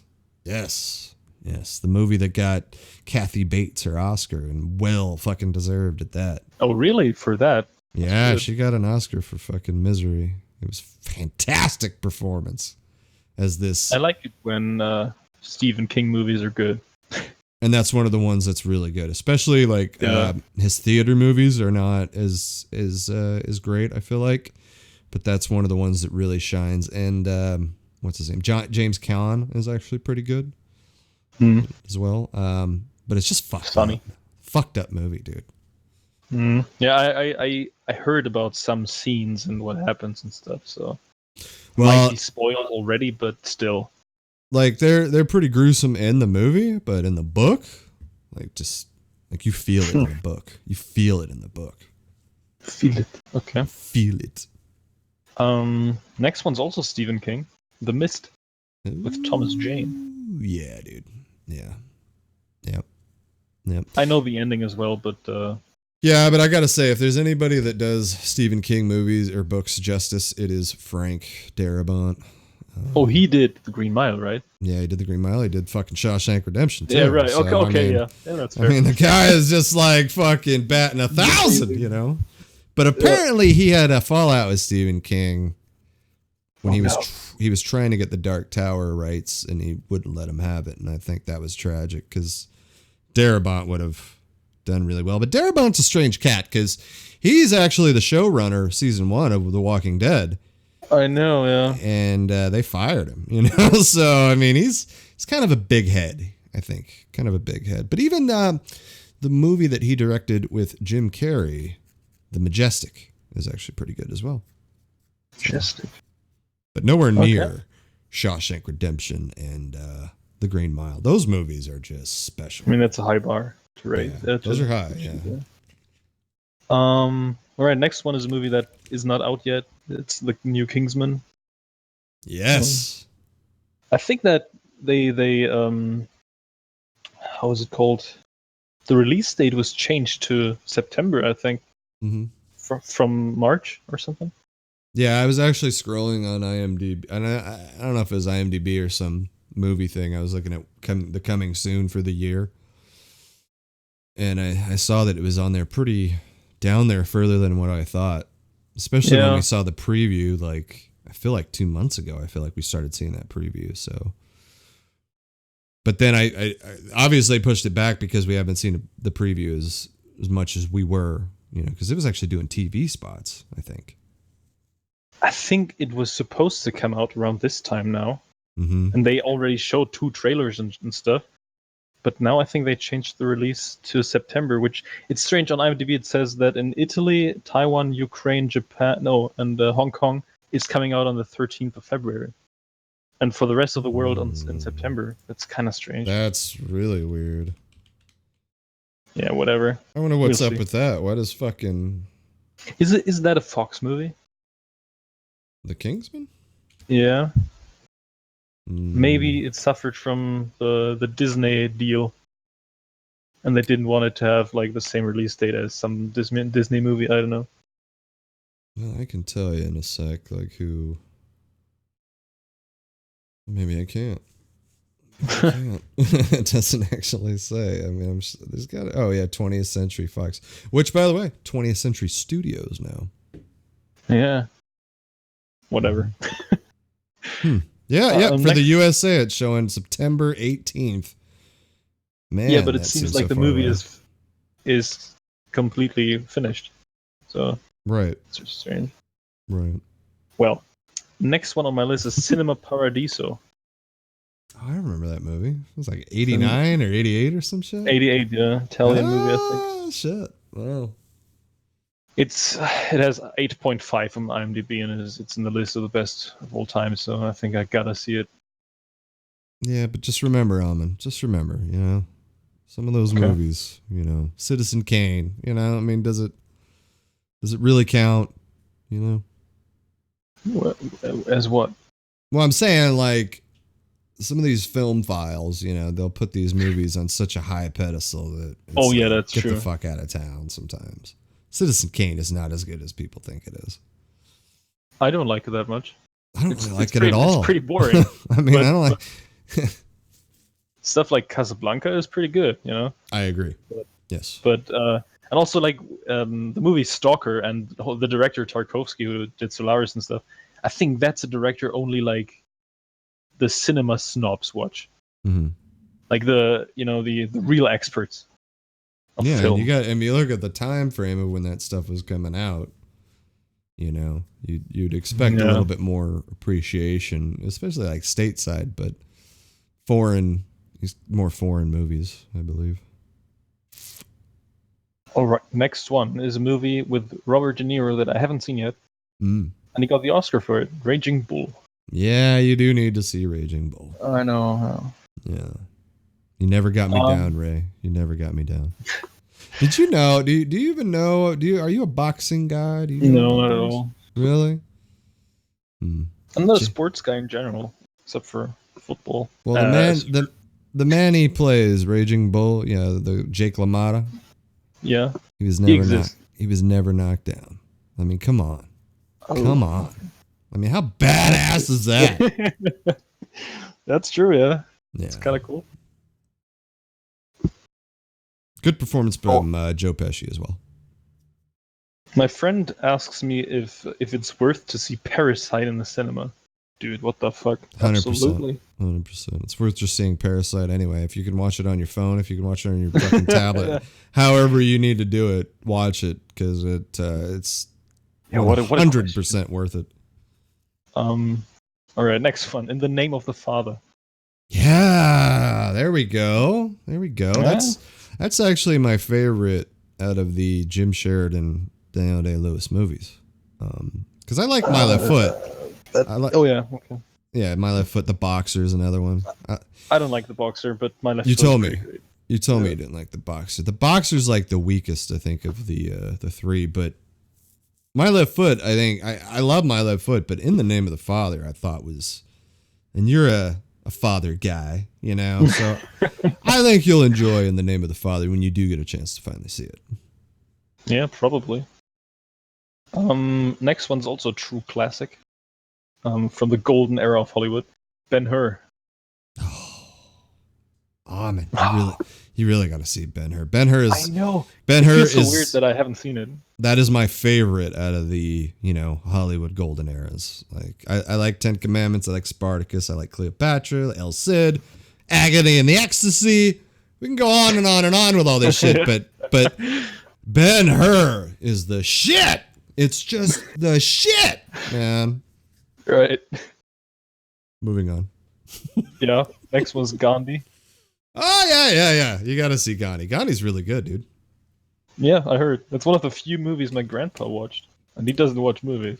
I actually watched that, I think, about 4 years ago, again, because I acquired a very high definition copy. And I remember just sitting there watching it, just loving it because it looks really good. It's a very well shot movie by Richard Attenborough. Yeah. Yeah. Ben Kingsley just, he looks the part. I feel like he's nailing it. Here's another thing though. Like, would Ben Kingsley get that part today? Probably not. No, Probably not at all. Oh, he won Best Leading Role as well. 8 Oscars for Gandhi. Holy shit. Martin Sheen. Okay. Next one is Mr. Nobody with Jared Leto. That's my sister's favorite movie of all time. Yeah, I heard good things about it, but I don't really know what it's about. Like, my girlfriend hates it with a passion. I admit that I've never actually sat down and watched it because it looks weird. It looks really weird. It looks really fucking weird. Okay, moving on. Captain Phillips. Hey, I still need to watch that as well. Oh, okay. I'm the captain now. Look at me. Big Fish. Oh yeah, dude. Big Fish is one of the Tim Burton movies that's so different. So different. Yeah. And very good. Doesn't look as dark. And good performances by McGregor and Albert Finney. Albert Finney, I think. Yeah, Albert Finney. Oh, Billy Crudup is in it. And I really like Billy Crudup. Yeah, but he's one of those actors who's barely in anything, I feel like. Yeah. Billy Crudup will always be special for me because he was so good as Dr. Manhattan. Fucking loved him as Dr. Manhattan. It's his voice. Yeah. Great voice. I think it was great and Almost Famous as well. That's another good one that he was in. He was good at, he had a bit part, I think, in Sleepers as well. He was one of the older kids. Oh, it's been years since I watched Sleepers. So I feel like he needs to be in more. Like, you're right. He's just kind of... In fact, I'm going to take the time to look up Billy Crudup. Like, what has Billy been doing? Was he in the house that Jack built? Or is that Matt Dillon? That's Matt Dillon, I believe. I could see where you got that. Yeah. It's Matt Dillon, yeah. Oh, he's in the morning show, the Apple TV show that I've talked about. The show with Steve Carell. Alien Covenant was the last thing I saw. Oh, he was Justice League, uncredited. What the fuck? Yeah, Covenant, Jackie, Spotlight. Yeah, there's a big gap there of just some. I mean, he's around, but not really. Public Enemies didn't do him any help either. So. Oh, he was in that. Yeah. Oh, that's the movie I forgot about instantly. Yeah. Yeah, I don't blame you there. And it's been, maybe months since I've seen it, so yeah. Sleepers was actually his first movie. Yeah. He's not been in a lot, actually. Especially, considering that I feel like he's a very likable actor. It's weird that he's not in more. Oh, the Stanford Prison Experiment. If you ever get a chance to watch that, that's very good. That's very good. Okay. Walking the Dead. I gotta quit looking at IMDb because it just sidetracks me like a motherfucker. Yeah. Next one is A Serious Man. That's another good movie. Yeah, with the man himself, Michael Stuhlbarg. It's very Jewish. It's very Jewish. Yeah. Yeah. Oh, Uncut Gems is as well. Is it? Yeah. I might enjoy that then. Yeah, you said that you like that stuff. I like Jewish movies. It's weird, I don't know. Yeah, I like it too. Fiddler on the Roof. I like Fiddler on the fucking Roof, so. Oh, this could be on this list, actually. I don't know. What? Yeah. Fiddler on the Roof? Yeah. If I were a rich man. Oh, dude. Doesn't also break the fourth wall and stuff? Yes. If I were a rich man. So good. 3 hours. Okay, next one. Little Miss Sunshine. Yeah, dude. That was probably one of my favorite movies of the 2000s right there. Little Miss Sunshine, yeah. That'd be interesting. I should make a list about the best movies of the 2000s. I just remember seeing that one in the theater and just instantly falling in love, like with the entire family. Greg Kinnear is great in it. Toni Collette is great in it. Steve Carell is great in it.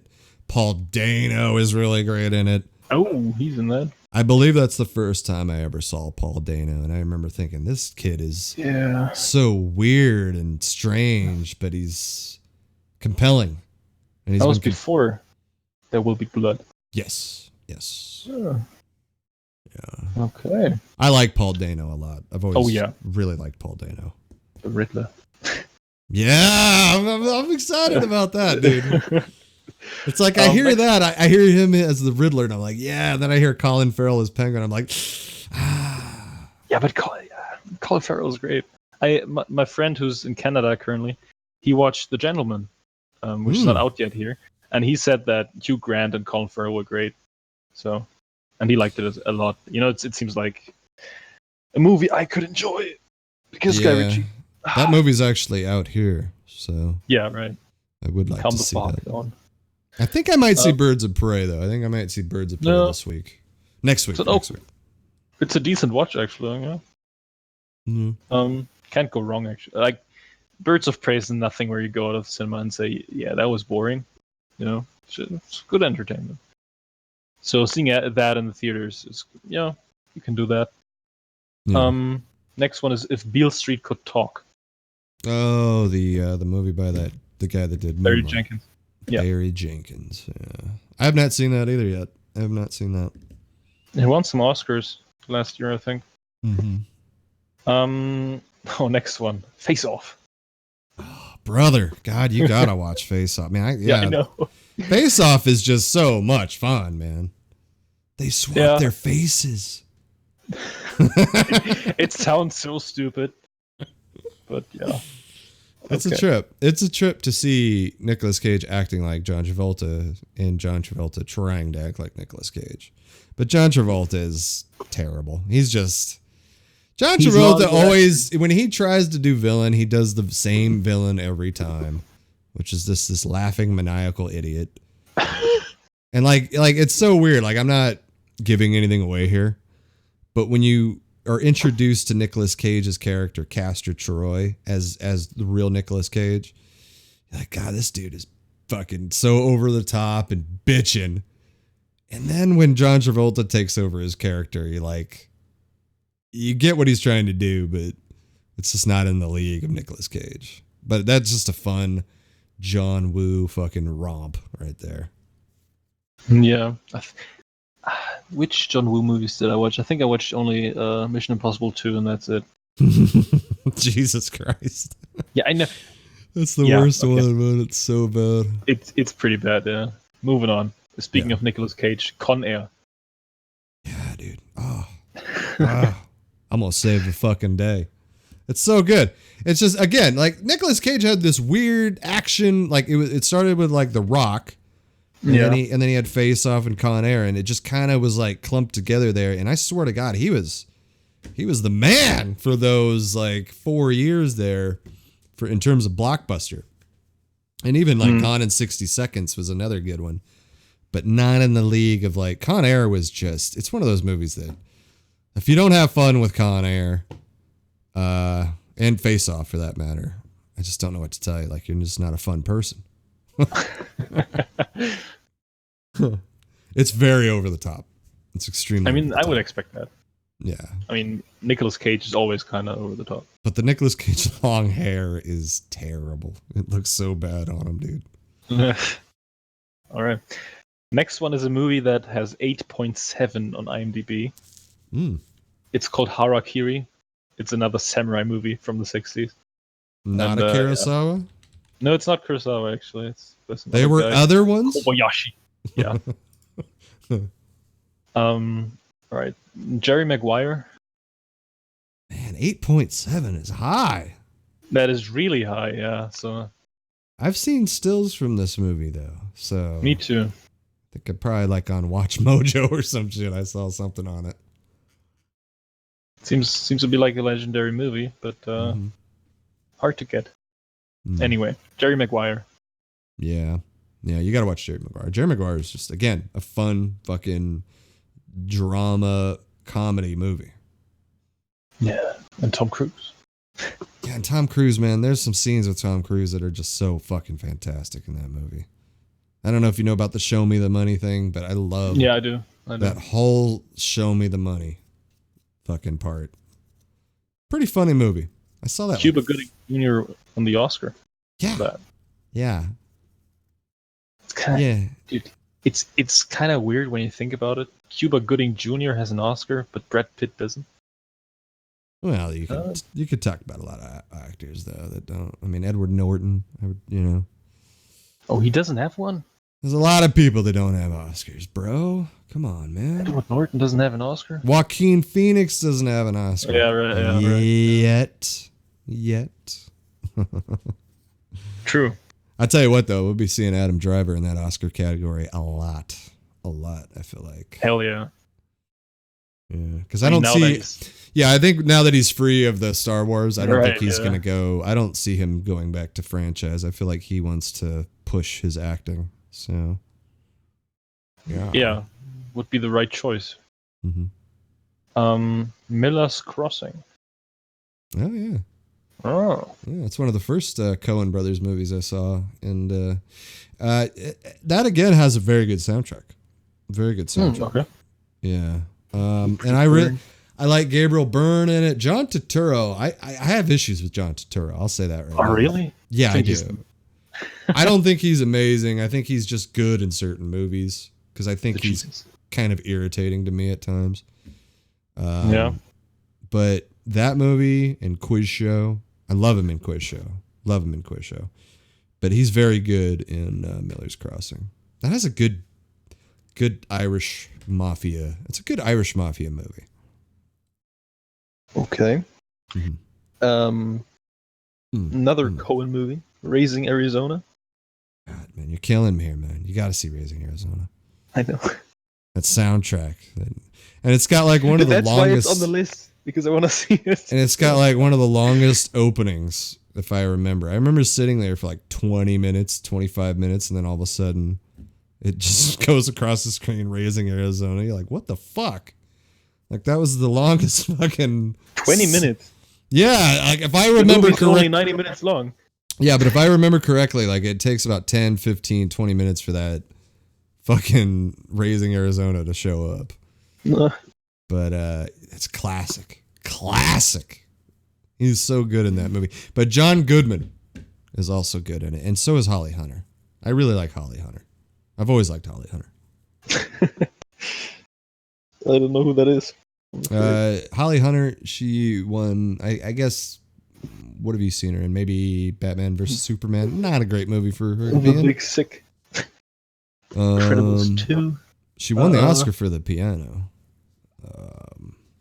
I've never heard of that either, so... Very good movie, The Piano. It's actually a very good Harvey Keitel performance. Great Sam Neill performance. Anna Paquin got the Oscar for that movie that year. And another very, very, very good soundtrack too, dude. That's a very good underrated movie. Yeah, it's weird that I never heard of it. Well, the premise is that I think it's in Australia. They moved to Australia. It's like 1800s, I think, 1900s. A period piece. A very period piece. And she plays the piano, Holly Hunter, and the piano gets in the possession of Harvey Keitel, and he sells her keys to the piano, like here and there, for trades, sexual favors. So Harvey Keitel is again the bad guy? Not really. No, it's one of his not heroic. The bad guy, honestly, is Sam Neill, her husband. Oh, yeah. But there's a scene in there, dude, the piano between Sam Neill and Holly Hunter that is intense. Fucking tense. Okay, I gotta put this on this list, actually. Underrated, The Piano. That sounds really good, yeah. Not to be confused with The Pianist. Good movie. Next one, The Maltese Falcon. Ah, man, you got some good ones on this list, bro. Dude, yeah, obviously. I mean, this is my watch list, and I only want to see the good stuff. Yeah, And you're Humphrey familiar. Bogart. You're I think I familiar have with that Humphrey movie. Bogart. Yeah, I've only seen Casablanca, but that's enough. The African Queen is another good one with him and Katharine Hepburn. He's like the film noir guy, right? Very noir. Yeah. Yeah. Yes. Let me tell you something, kiddo. Next one is Sunshine by Danny Boyle. That's another one. I'm really want to hear what you think about Sunshine, because Sunshine to me is so not, I don't want to say close, but like it had masterpiece in its grasp. I felt like Okay.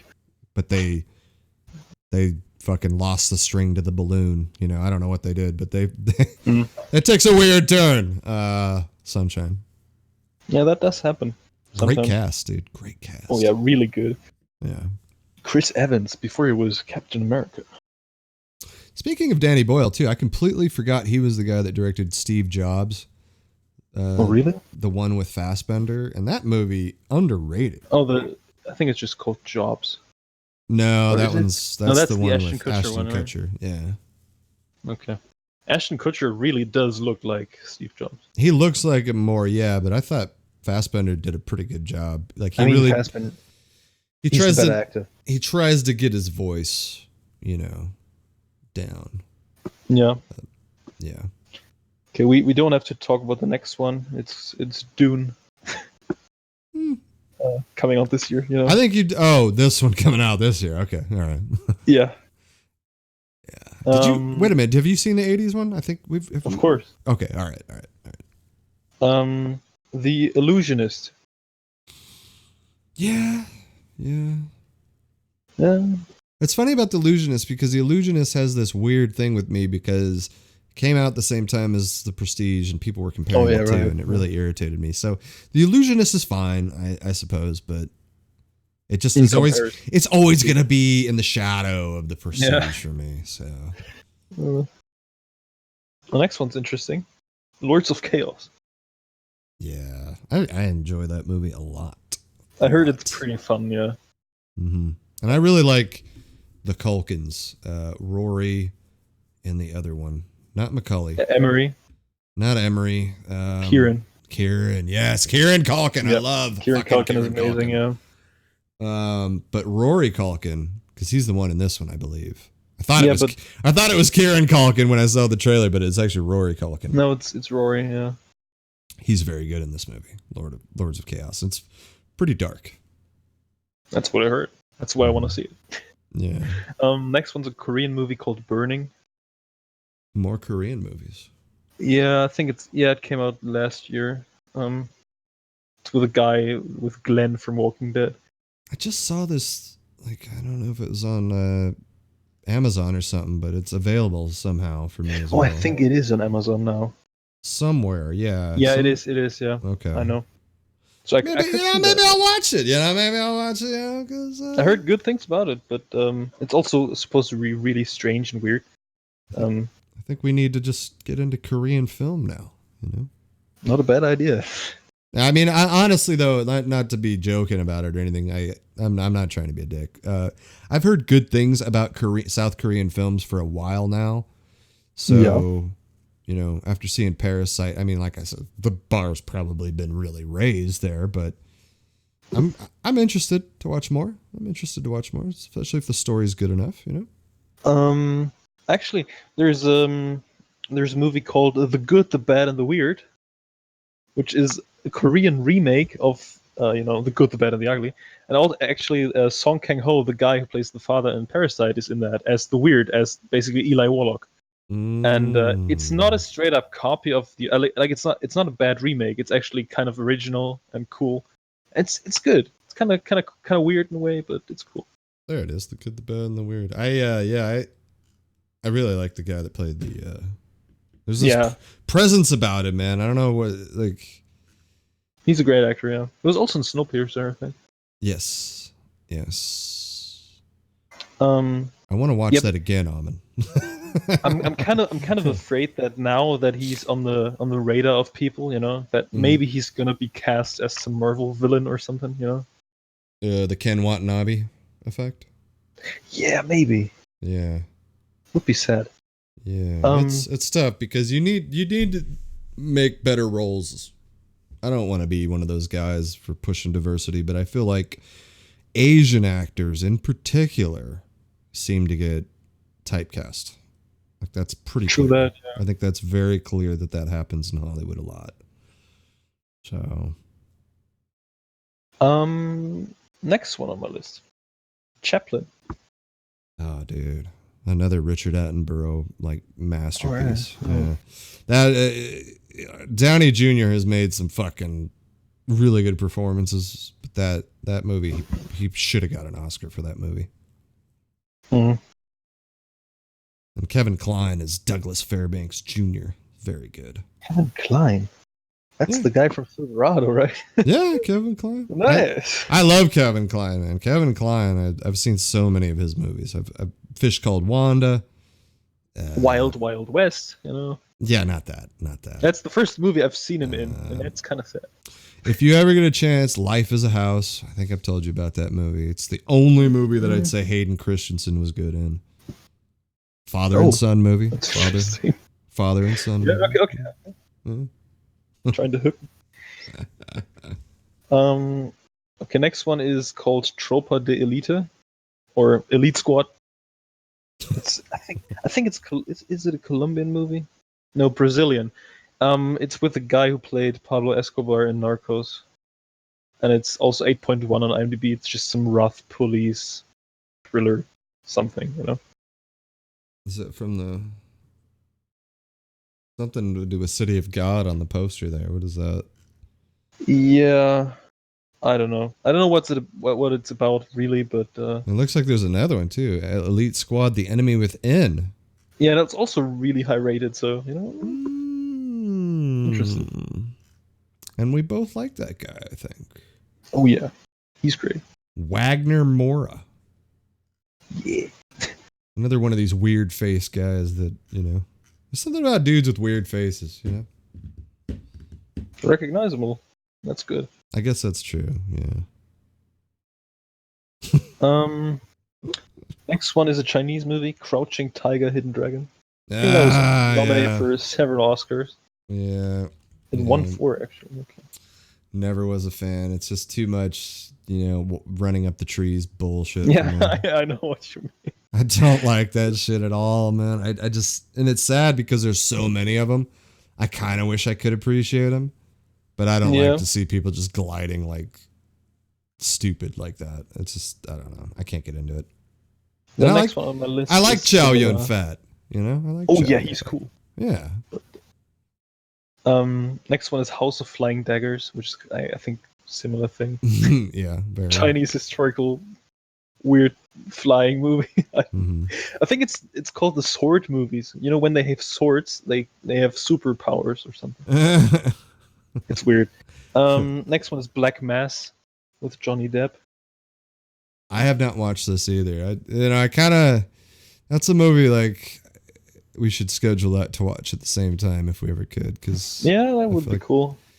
Because I don't know. I felt like there was some hype around that movie when it came out because there's always this weird hype with Johnny Depp and that didn't deliver, when it came out. So.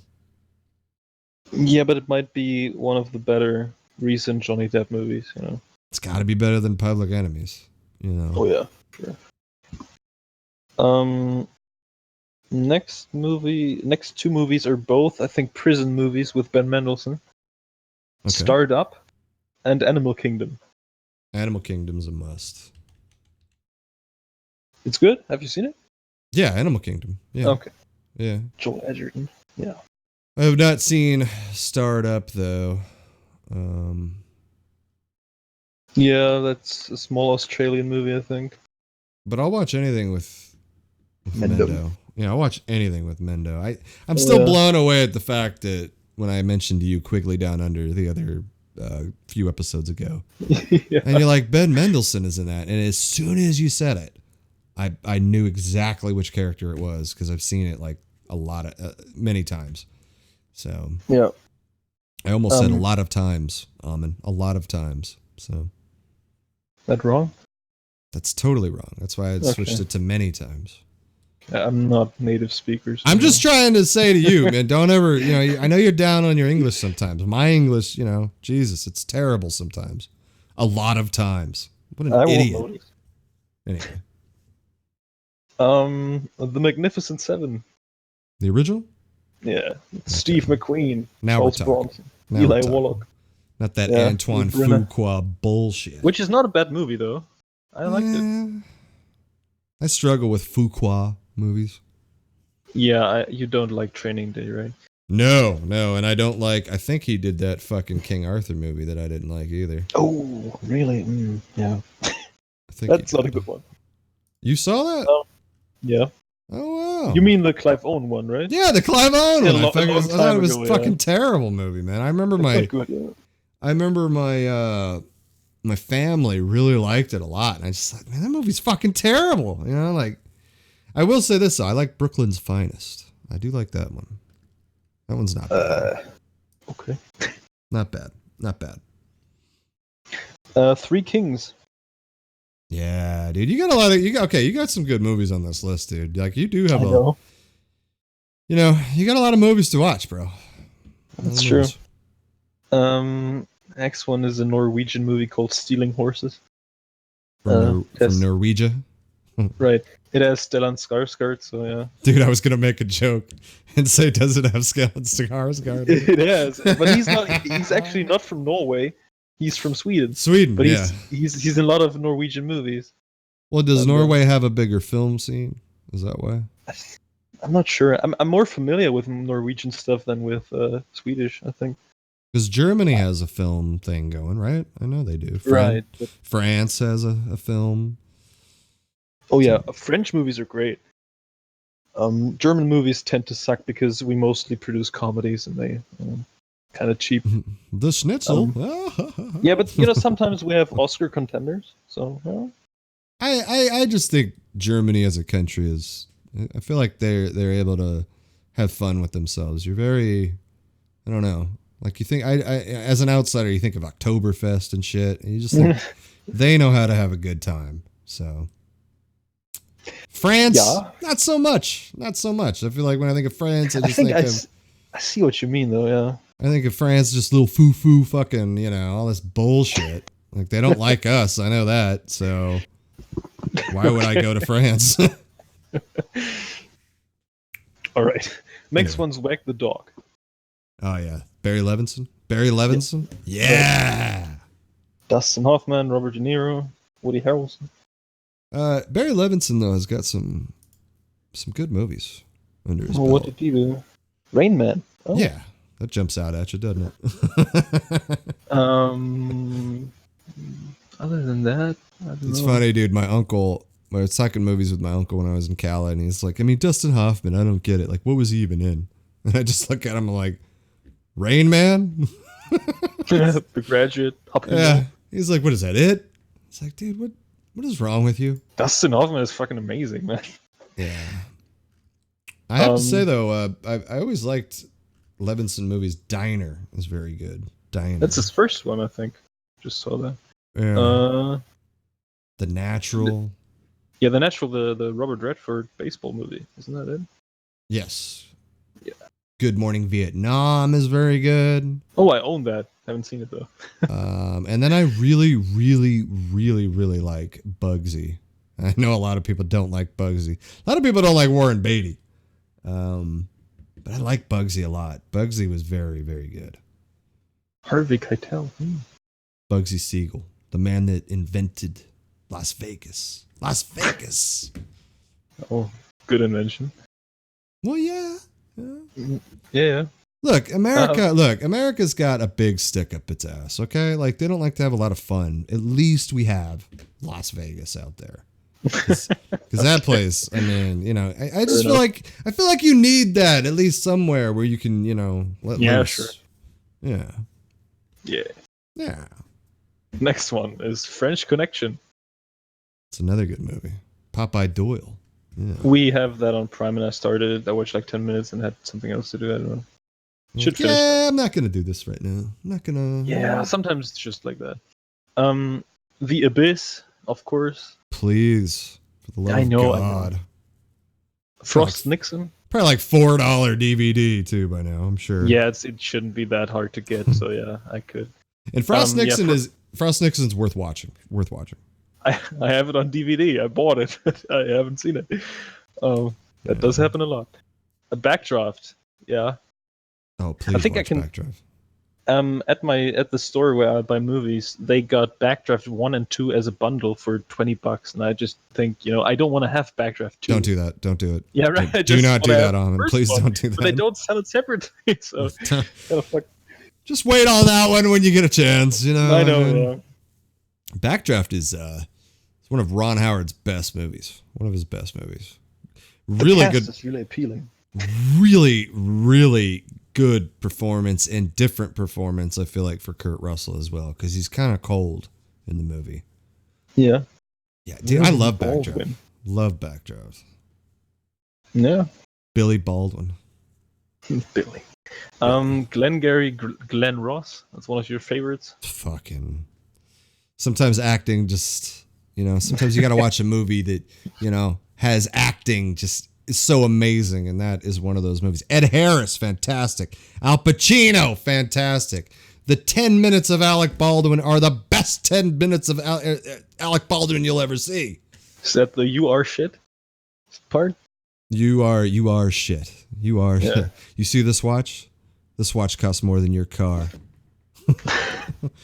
Yeah, the cast is just insane. Like, you had a bad day? Go home and cry to your kids. He's such an asshole. But Jack Lemmon too, the late Jack Lemmon, he got nominated for that, and he's very good at that as well. Alan Arkin, I'm not a big fan of Alan Arkin, but Alan Arkin was even good at that. And of course, the actor we're not allowed to talk about, Kevin Spacey, was good in it as well. He's a good actor, He is a good actor. Next one is The Fugitive, and my dad gave that to me so I could watch that. It's a fun ride. Yeah, fun ride. Yeah, it's a good movie, dude. The Fugitive. I brought it up last week with you. It's got this weird stain with Tommy Lee Jones getting an Oscar. He's very good in the role. Like, it's one of his best roles. But I don't feel like it was an Oscar performance. And I really like Harrison Ford in it too. It's just a good movie. It's an escape movie, those are just fun. Exciting. Yeah. Okay, next one's The Gentleman by Guy Ritchie. Mm-hmm. Drunken Master with Jackie Chan. Okay. Interesting, right? Okay. The Conversation by Francis Ford Coppola. That's a good one. Very good one. Yeah. You can do a little Gene Hackman 70s back-to-back with The Conversation and then The French Connection. I love Gene Hackman. He's great. I'm right there. He can be super sympathetic and just a big asshole. He was born in my hometown of San Bernardino, California. That's like one of the few things we got. Yeah. Everest with Jason Clarke. I like Jake Everest. Gyllenhaal is in there. Yeah, Jake Gyllenhaal and Josh Brolin. Josh Brolin's in it. Oh, yeah. I do like Josh Brolin. That movie's got heart. John Hawkes. It seems to me like when I see the preview, I still haven't seen Only the Brave, But I put those two movies in the same like category of a struggle and tragedy and heart, Yeah. Well, actually, Robin Wright is in that. Crazy. Robin Wright. Also, I always like these nature movies, It's not exploring, but you know what I mean. No, I know what you mean. Yeah, when you're in mountains and stuff. You can be lost or just, expedition movies. Expedition movie. It is hard to put a category on that, isn't it? Next one is a movie called The Professor and the Madman. Oh, I have that, and I haven't watched Mel it yet. Gibson and Sean Penn. The meta score is really low with 25, but on IMDb it has 7.3, so it can't be that bad. Steve Coogan is in it. Stannis Baratheon is in it. So I would like to see that. You do like Stannis.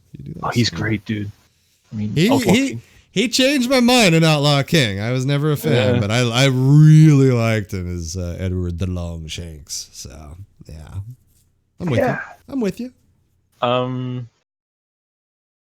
Can we make this a little quicker? Yeah, it's still a lot of movies, but I'll try not to laundry. I'll try not to sidetrack you as much. Yeah. Okay. Amistad. Yes. Right. And another Steven Spielberg movie, Munich, and that's on Prime. Now I feel like I can't talk. I'm just gonna be like, yes, yes, talk, no. But let's not just talk about every actor, you know. No, I will say this. I've said it before. Amistad and Munich are one of the better Spielberg movies, and Amistad is heavily underrated in my opinion. I think Munich is as well. I think a lot of people don't even know that film. So yeah, and I really liked Munich, and that's a good performance by Eric Bana. It is on Prime, so I could watch it, but it's really long, so I haven't found the time yet. Mm-hmm. Next one's The Peanut Butter Falcon, which I will see on Tuesday, actually. I have in my possession Honey Boy, but I haven't watched it. Oh yeah, I want to see that as well. Yeah, I might do a Shia double feature. That sounds interesting. Yeah, you can do that. Sid and Nancy. Yeah, Sid Vicious movie. Yeah, you gotta have that. Yeah. The remake of Papillon, whatever. Papillon. Yeah. Shot Caller with Nikolai Costa-Waldau. Yeah, dude, that's a good movie. Fun movie. I think that came around the same time as Brawl in Cell Block 99. But it's probably different. I honestly would give the edge to Shot Caller. I think Shot Caller has a better story to it. Okay. But then Shot Caller. Don Johnson. Yeah, but then Shot Caller kind of leaves me wanting more prison. So, because Shot Caller was one of those movies that really, really could have been amazing, but it's still pretty fucking good. Because I've always been a fan of movies where the guy that shouldn't go to prison goes to prison, and it just fucks up his whole life. Yeah. And that really represents it pretty well. Next one's Motherless Brooklyn, which I kind of lost hype for because it's supposed to be not that great. Yeah, I heard a lot of mixed feelings about that. Like when it first you started seeing the previews, everyone was like, "What a performance! What a performance!" But no love for the Oscars whatsoever for Motherless Brooklyn. I heard the soundtrack is pretty good, so it's got a cast too. It's got some people Bruce you Willis. like. Yeah, I mean, I like Baldwin, Edward Norton, Willem Dafoe. Yeah. Dead Man by Jim Jarmusch. Oh, Jim Jarmusch movie. Yeah. Johnny Depp. Yeah. It's good. Yeah. Okay. Following by Christopher Nolan. That's kind of trippy. The only Nolan movie I haven't seen. It's a little trippy. Yeah, but good though. Like I mean, all Nolan movies are kind of trippy, except from Batman. Tenet comes out this year. Yeah, Tenet that looks trippy as fuck, dude. I'm happy about that though. I'm happy that we got a trippy Nolan movie coming again. Yeah, Nolan is always like he has the perfect mix of great art cinema and blockbuster. You know, it's always interesting. Well, he has this way too of doing blockbuster cinema and like these amazing set pieces, but still feels grounded in a way. True that, yeah. Yeah, and he's good with science fiction. Like he makes it believable. You know, he really does. Kinda, yeah. That's true. I mean, it always helps to have practical effects, I think. The Royal Tenenbaums. Yeah, please, for the love of God. The Life Aquatic with Steve Zissou. Yeah, you do got some Wes Andersons to watch. Yeah, that's true. Yeah. Rushmore. You do got some Wes Andersons to watch. And I really would like to. Yeah. And Rushmore is really, really good. I like Rushmore a lot. Yeah, can't be bad. Yeah, I mean, like for me, it's like Royal Tenenbaums, Rushmore, then Grand Budapest, then probably Bottle Rocket, and maybe Life Aquatic. You know, since I haven't seen the others. But that guy is just a style of his own, man. Yeah, and I really like his style, and I really like Jason Schwartzman for some reason. So. Oh, then you got to see Rushmore. That's the Schwartzman movie right there. Okay, next one is Hotel Mumbai. with Dev Patel and Armie Hammer. I think that's from last year. All right, yeah, I've seen the poster for that. I haven't watched it though. Yep. Dev Patel has been good in everything he's been in. No, The Last Airbender. All right, so Dev Patel's been good in everything but Last Airbender. But Yeah. God, I Yeah. mean, what a horrible. Why even? It's one of those movies where like, why did it? How did this get made? Yeah, man. Even for somebody like M. Night Shyamalan, who's not like, he made some bad movies, but this bad, like, what the fuck? Yeah. I mean, it's the same guy who made The Sixth Sense, so it's. I feel like M. Night Shyamalan will go down as the most frustrating director in history. Yeah, he has talent, but doesn't use it. So weird, dude. The Old Man and the Gun. Yeah. Robert Redford's last movie, I think. I really enjoyed The Old Man and the Gun. It's got good heart to it. Like, yeah, right. It feels like one of those charming movies with like basically the exact same feeling I got with Stan and Ollie. You know, just small, nice movie. And you have this Catch Me If You Can vibe between him and Casey Affleck, and I really liked Casey Affleck in that movie. Yeah. I gotta see it. Pain and Glory, the Banderas movie. That's where he's Oscar nominated for this year.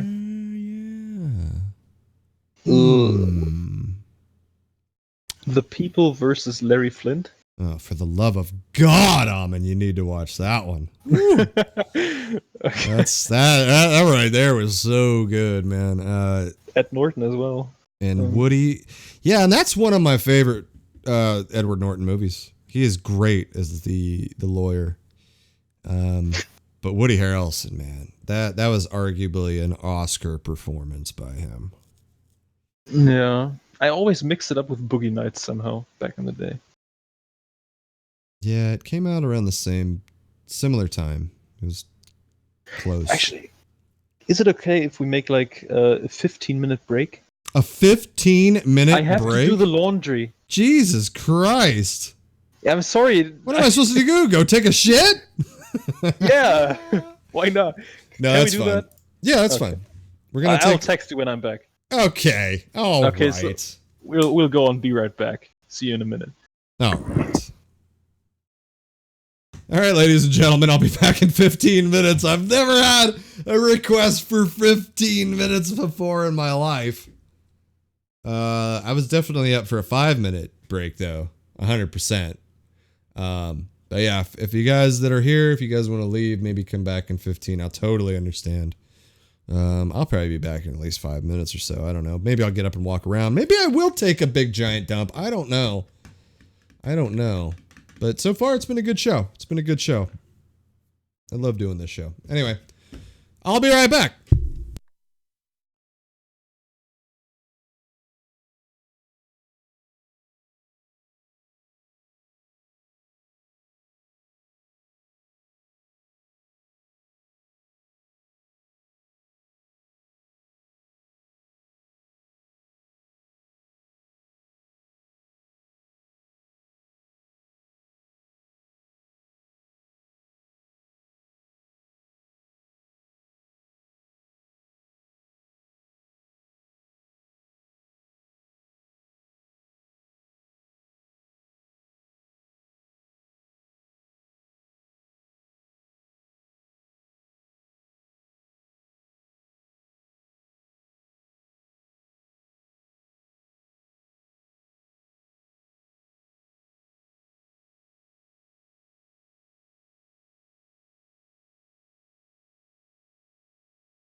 people really still here?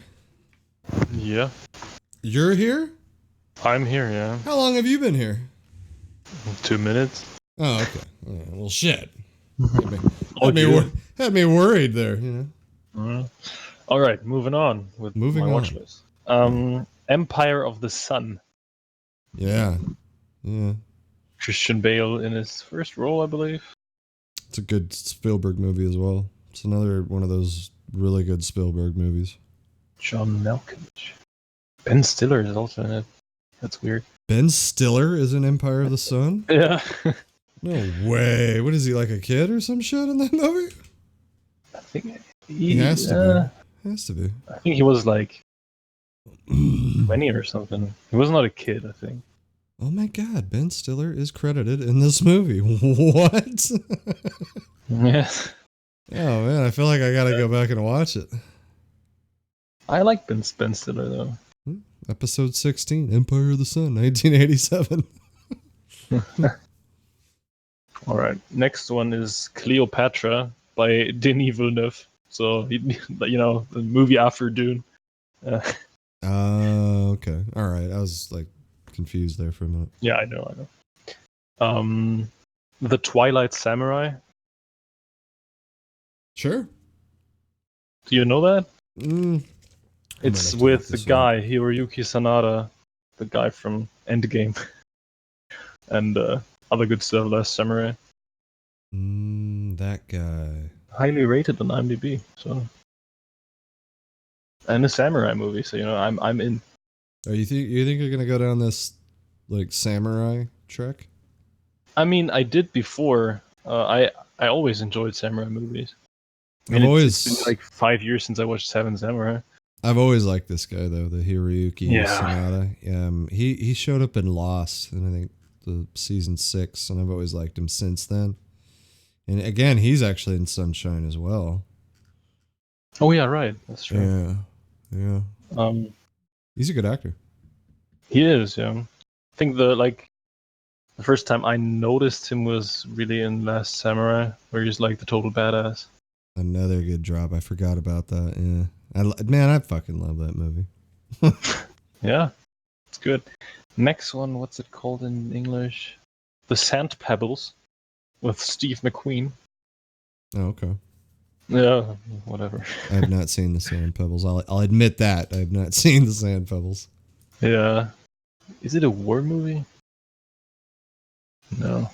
I don't know what it is, but it's Steve McQueen has a high rating, so, it's on the list. It's got Richard Attenborough in it, mate. Richard Crenna,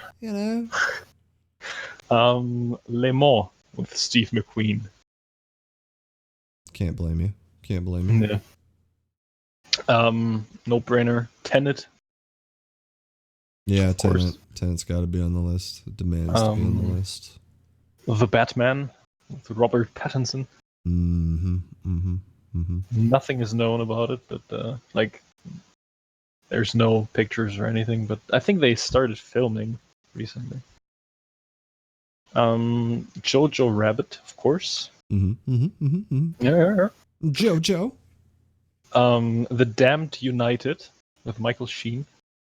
Damned United. I think that's a soccer movie. Yeah.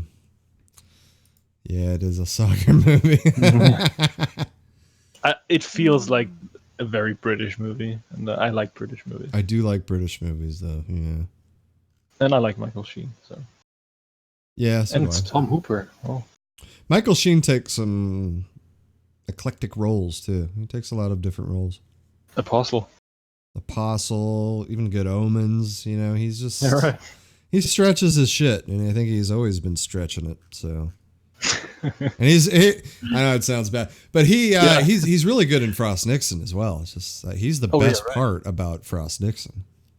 Not Frank Langella? Nope, not Frank Langella. Okay. And I like Frank Langella, but no. No. Now it's interesting. 3 movies. I think you told me that you saw those. Okay.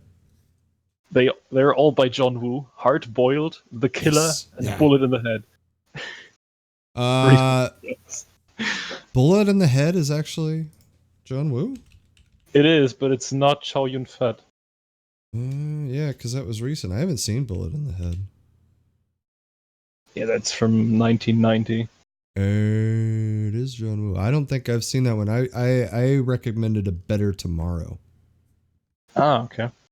Again, Also Chow Yun-fat, yes. That's hard. I know some action scenes from Hard Boiled and it looks fucking crazy good. Like They're amazing. Very, it's totally insane, but in a good way. Yeah, John Woo has very signature style. He has the twin guns in both hands, the doves, the weird slow motion scenes that you're never going to see in any other movie, and huge explosions. Yeah, but those early movies are pretty fucking good, man.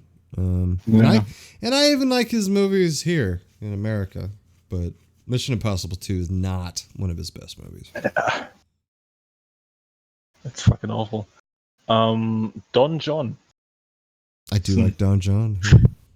Yeah. I never saw it. Weird. Batman: The Dark Knight Returns. Animated movie. I think that's the first animated movie on this list. Part 1 and Part 2. Of course. Yeah. Molly's Game with Jessica Chastain. I have not seen that either, and I always kind of wanted to. I heard it's very fun, actually, and cool. Okay. Almost Scorsese-like, you know. I think you've seen this. Have you seen this? Boy Erased. Yeah. Lucas Hedges, Nicole Kidman. I felt like that was like an Oscar, like acting wise at least. I thought that was a powerful movie. It was nominated for 2 Golden Globes. Lucas Hedges was nominated last year. Yeah. Lucas Hedges is just you could nominate him in anything though. Yeah, that's true. I mean, him and Chalamet, basically. Yeah, those two are the ones to watch. Also, for they're really young for actors, but I admire their choices. You know, they're only making small movies, basically. No franchise yet. And there's still some movies I need to see with Chalamet as well. But Beautiful Boy is really good. Call Me by Your Name. Lady Bird. There's another one though. Let me see what it is. I apologize. I always forget that he's in Hostels. Actually, is he in Hostels? Timothée Chalamet is in Hostels. Yeah, he's that French guy who gets killed really, really quickly. Yeah. Oh, there it is. Hot Summer Nights. I wanted to see Hot Summer Nights. Oh, he's. I haven't seen that either. He plays the 15-year-old Tom in Interstellar. He does. Oh wow. He basically plays young Casey Affleck. Yeah. I'm so excited for the Dune role with him though, man. That is just such a good choice. I love it. And he's gonna be in the next Wes Anderson movie, so keeps on getting the good parts. It is so hard to contain the hype with Dune. So hard. Oh yeah, that's true. Especially when the first trailer hits, I'm gonna be crazy, dude. Mm-hmm. I just love that time for movies too. I love December because it's cold out and it's just to watch movies all day. Yeah. Because I don't know, man. I don't know. I feel like this summer. I don't know. I don't know if this summer has the bang. Tenet. It's coming out this summer. Tenet, Black Widow, Wonder Woman, yeah. Maverick. Yeah. Oh, that's true. So it's not bad. No. And I'm very hyped for Maverick. So yeah, me too. Okay, next one's 10 Cloverfield Lane. Oh man, that's the best Cloverfield movie. Yeah, that's what I heard. Yeah. Mm-hmm. Not very hard though, I think. Cool performance by Goodman. I just love John Goodman though. I love John Goodman. A Western by Sergio Corbucci, Compañeros. You know who Corbucci is, right? The guy who made Django. Sure. Okay. Sure. Okay. Let's go with that. Yeah, but Compañeros, it's so violent Western, so why not? Also with Franco Nero. El Mariachi. Yeah. Robert Rodriguez. Yeah, I like Desperado more, but El Mariachi is... Yeah, Desperado's the next one on my list. I mean, he still has like the style. You see like where the style of Robert Rodriguez comes from. And that was another boom, man. That was a big independent boom the early 90s there, because you not only had Robert Rodriguez with El Mariachi, you had Quentin Tarantino with Reservoir Dogs, but you also had Clerks with Kevin Smith around the same time. That was a big deal. Paul Thomas Anderson. That was a little later. That was 96, right? Yeah. Yeah, okay. Fair enough. Her with Joaquin. Never seen it. That was a disappointment. Oh, really? I heard that it's really good. Like, it has some good stuff to it, but there was something about it that I don't know. I think it was the ending, maybe. Okay. But like, Joaquin is obviously good. He's always good. Even Scarlett Johansson, the voice of her, is good because she has a great voice. I've always thought she has a great voice. But that movie just fell short for me. I think there was like a stereotype piece of it that I didn't like, I think. Yeah. It looks very unsettling. Yeah, I don't know. It just was weird. Like, I see where they were going with it, and I could see that happening, though. And I honestly, I can't wait for the day that I could just have a conversation with an AI. So I look forward to that. Like, I look forward to that so much. Just gotta be interesting, yeah. I mean, like, I got friends now. This is Tom. Speaking of Tom, Top Gun Maverick. Yeah. Is on my list. The trailers look really good. They should have just called it Top Gun. The goose is loose. Of course, yeah. It would have been better. I think Maverick is a cool title. Yeah, I kind of wish that they could have just called it Maverick and not Top Gun Maverick, but true. But then it would be confusing with the Maverick movie with Mel Gibson, which I never heard of. Hugely underrated, man. Underrated. Okay, we can go over the next one really quickly. Okay, Joy Uchiha, something Japanese. It's a samurai movie. I have no idea. It's a long Japanese title. I have no idea. Well, give it your best. Let's hear it. Joy Uchi, Hairio Suma Shimatsu. Oh, Jirushi Hairio Mamatsu. Yeah. Yeah, but it's with the guy. It is 8.5 on IMDb, and it's with the guy Toshiro Mifune. The samurai actor. I mean, how many votes though? Is it like 30 votes? 9,000. So it's okay, It's 9,000 Japanese dudes, or no, score of 90. It'll be 8,000 Japanese dudes and then 1,000 white dudes that wished they were Japanese. Like, it's the greatest movie I've ever seen. Right. Kramer versus Kramer. Yeah. That's probably one of my favorite Dustin Hoffman movies, man. Honestly, and it's one of those movies that Meryl Streep is pretty good. And you don't like her? No, because she just has a long history of being nominated for crap, and she shouldn't have been nominated for it. Right. She's an absolute Oscar darling, though. So that is true. Yeah. Gladly she's not nominated for Little Women, even though she's good in the film, but she barely does anything. So yeah. Well, The Girl with a Dragon Tattoo. Oh man, it's so bittersweet because we're talking the David Fincher. Right. It's so bittersweet for me because I wish they would have just continued on, because it's such a strong cast and David Fincher nails the tone, and it's very unsettling, that movie. Yeah. But you gotta watch that. Yeah. I got it on Blu-ray. Ooh. But I don't know why I'm hesitant to see it, because it doesn't seem like the most fun movie. Dark David Fincher stuff.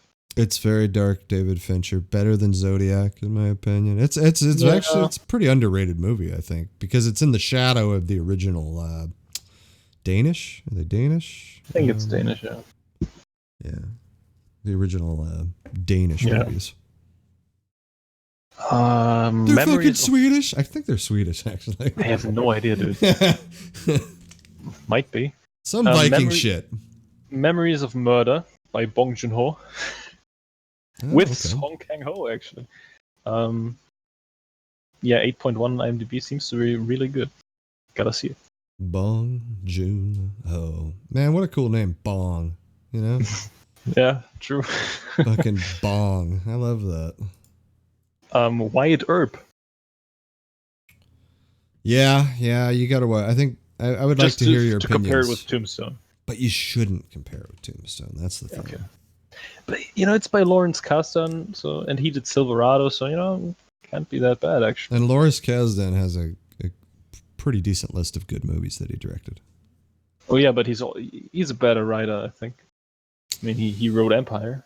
He wrote, yeah. I mean, that's his claim to fame, man. That's true. You just got to throw out the Empire Strikes Back card, and everyone goes ape shit. The Talented Mr. Ripley. Yeah, I think you have that, don't you? I have that, yeah.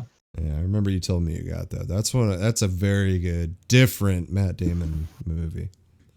Matt Damon. Philadelphia. I think we talked about that as well. Powerful, homie. Just powerful. That's another movie, dude. That is another movie where you could have had both actors win that, and I'm talking Denzel and Tom Hanks, both just co-leads. Denzel wasn't even nominated. Denzel.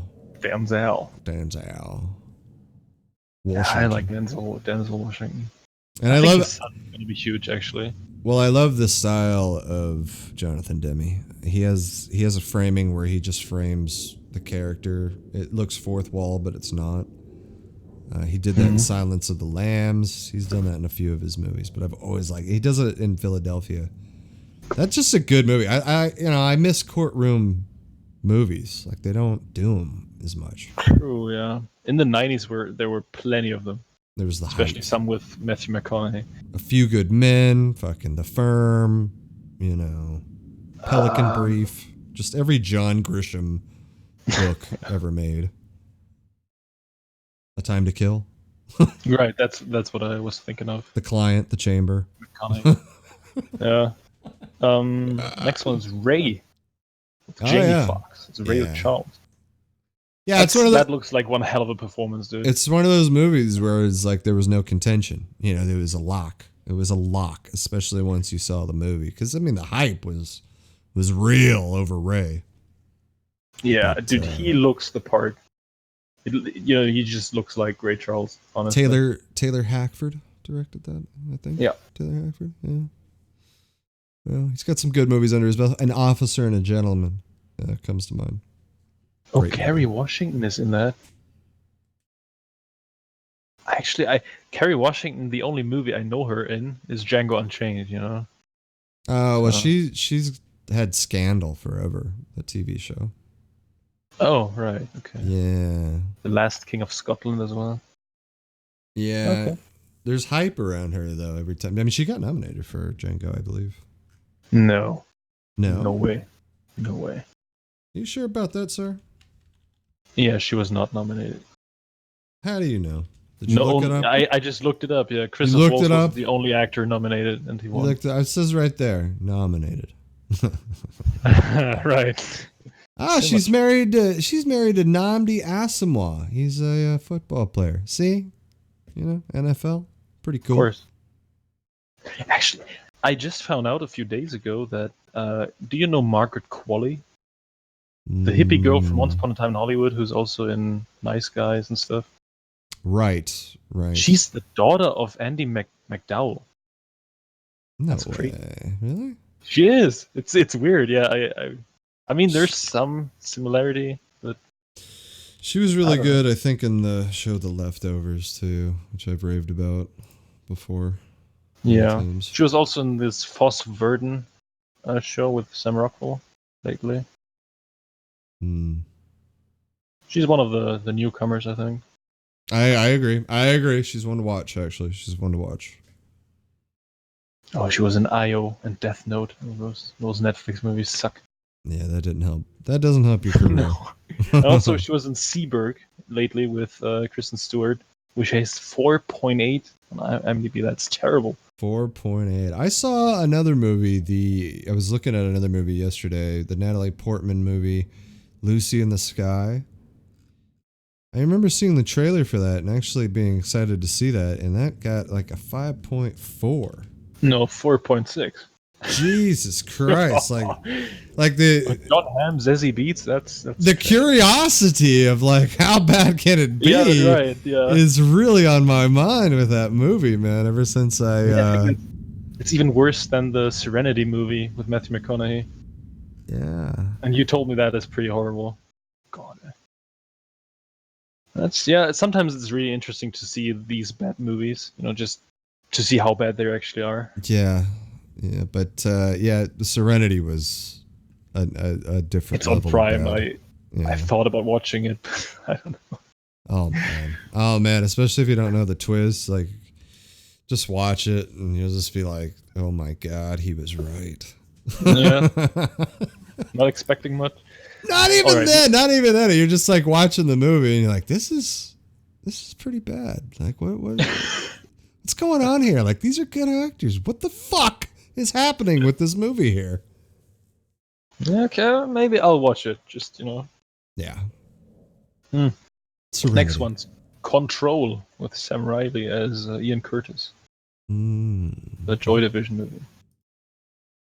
Good movie. Yeah, I have that on Blu-ray. I started it once, a few months ago.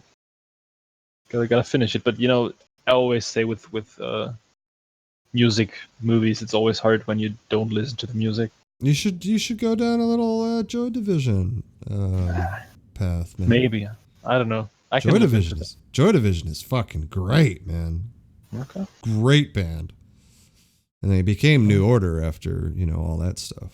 So Blue Monday. All right. First Reformed. That's the Priest movie. Right, and many people said he was snubbed at the Oscars. Ethan Hawke. It yet. Yeah, supposed to be real good. I think it's an A24 movie. Yeah, it is. And those are interesting. I do like Ethan Hawke. Me too. I'll give him that. Amanda Seyfried is in it. Gattaca, yeah, well, I haven't seen that. But, Good movie. So what's the best Ethan Hawke role? I don't know. Explorers when he was a little kid. Okay, right. There's a movie called Reality Bites, which is kind of cool. Highly over fucking rated, that movie. Reality Bites. Wait, what'd you say? Highly overrated. Yeah. I mean, is it even considered that great? At the time? Yes. And it's 6.6, so it's. But at the time. Okay. See, I always put myself in the time of when. Of course, yeah. Okay, makes sense. Yeah. You gotta remember. I'm really old. That's true. I'm on my deathbed here, talking movies. I liked Reality Bites, but it's not amazing. It's just it feels like it could be a Noah Baumbach movie in a way. The only thing I liked about Reality Bites was Matt Dillon. It's the only thing I liked. I loved Matt Dillon was in that? Yeah, he plays their stoner boyfriend. Really? Yeah, Reality Bites. Matt Dillon? He's not in the cast. Do you mean Steve Zahn? Are we talking about the right movie here? Reality Bites, directed by Ben Stiller. Yes. Winona Ryder, Ethan Hawke, Janine Garofalo, Steve Zahn, Ben Stiller. I don't see Matt Dillon anywhere. Keith David is in it. Telling you, he's in it. Maybe it's uncredited. IMDb doesn't tell me. Hang on a second. Let me. Renee Zellweger is in it. What the fuck?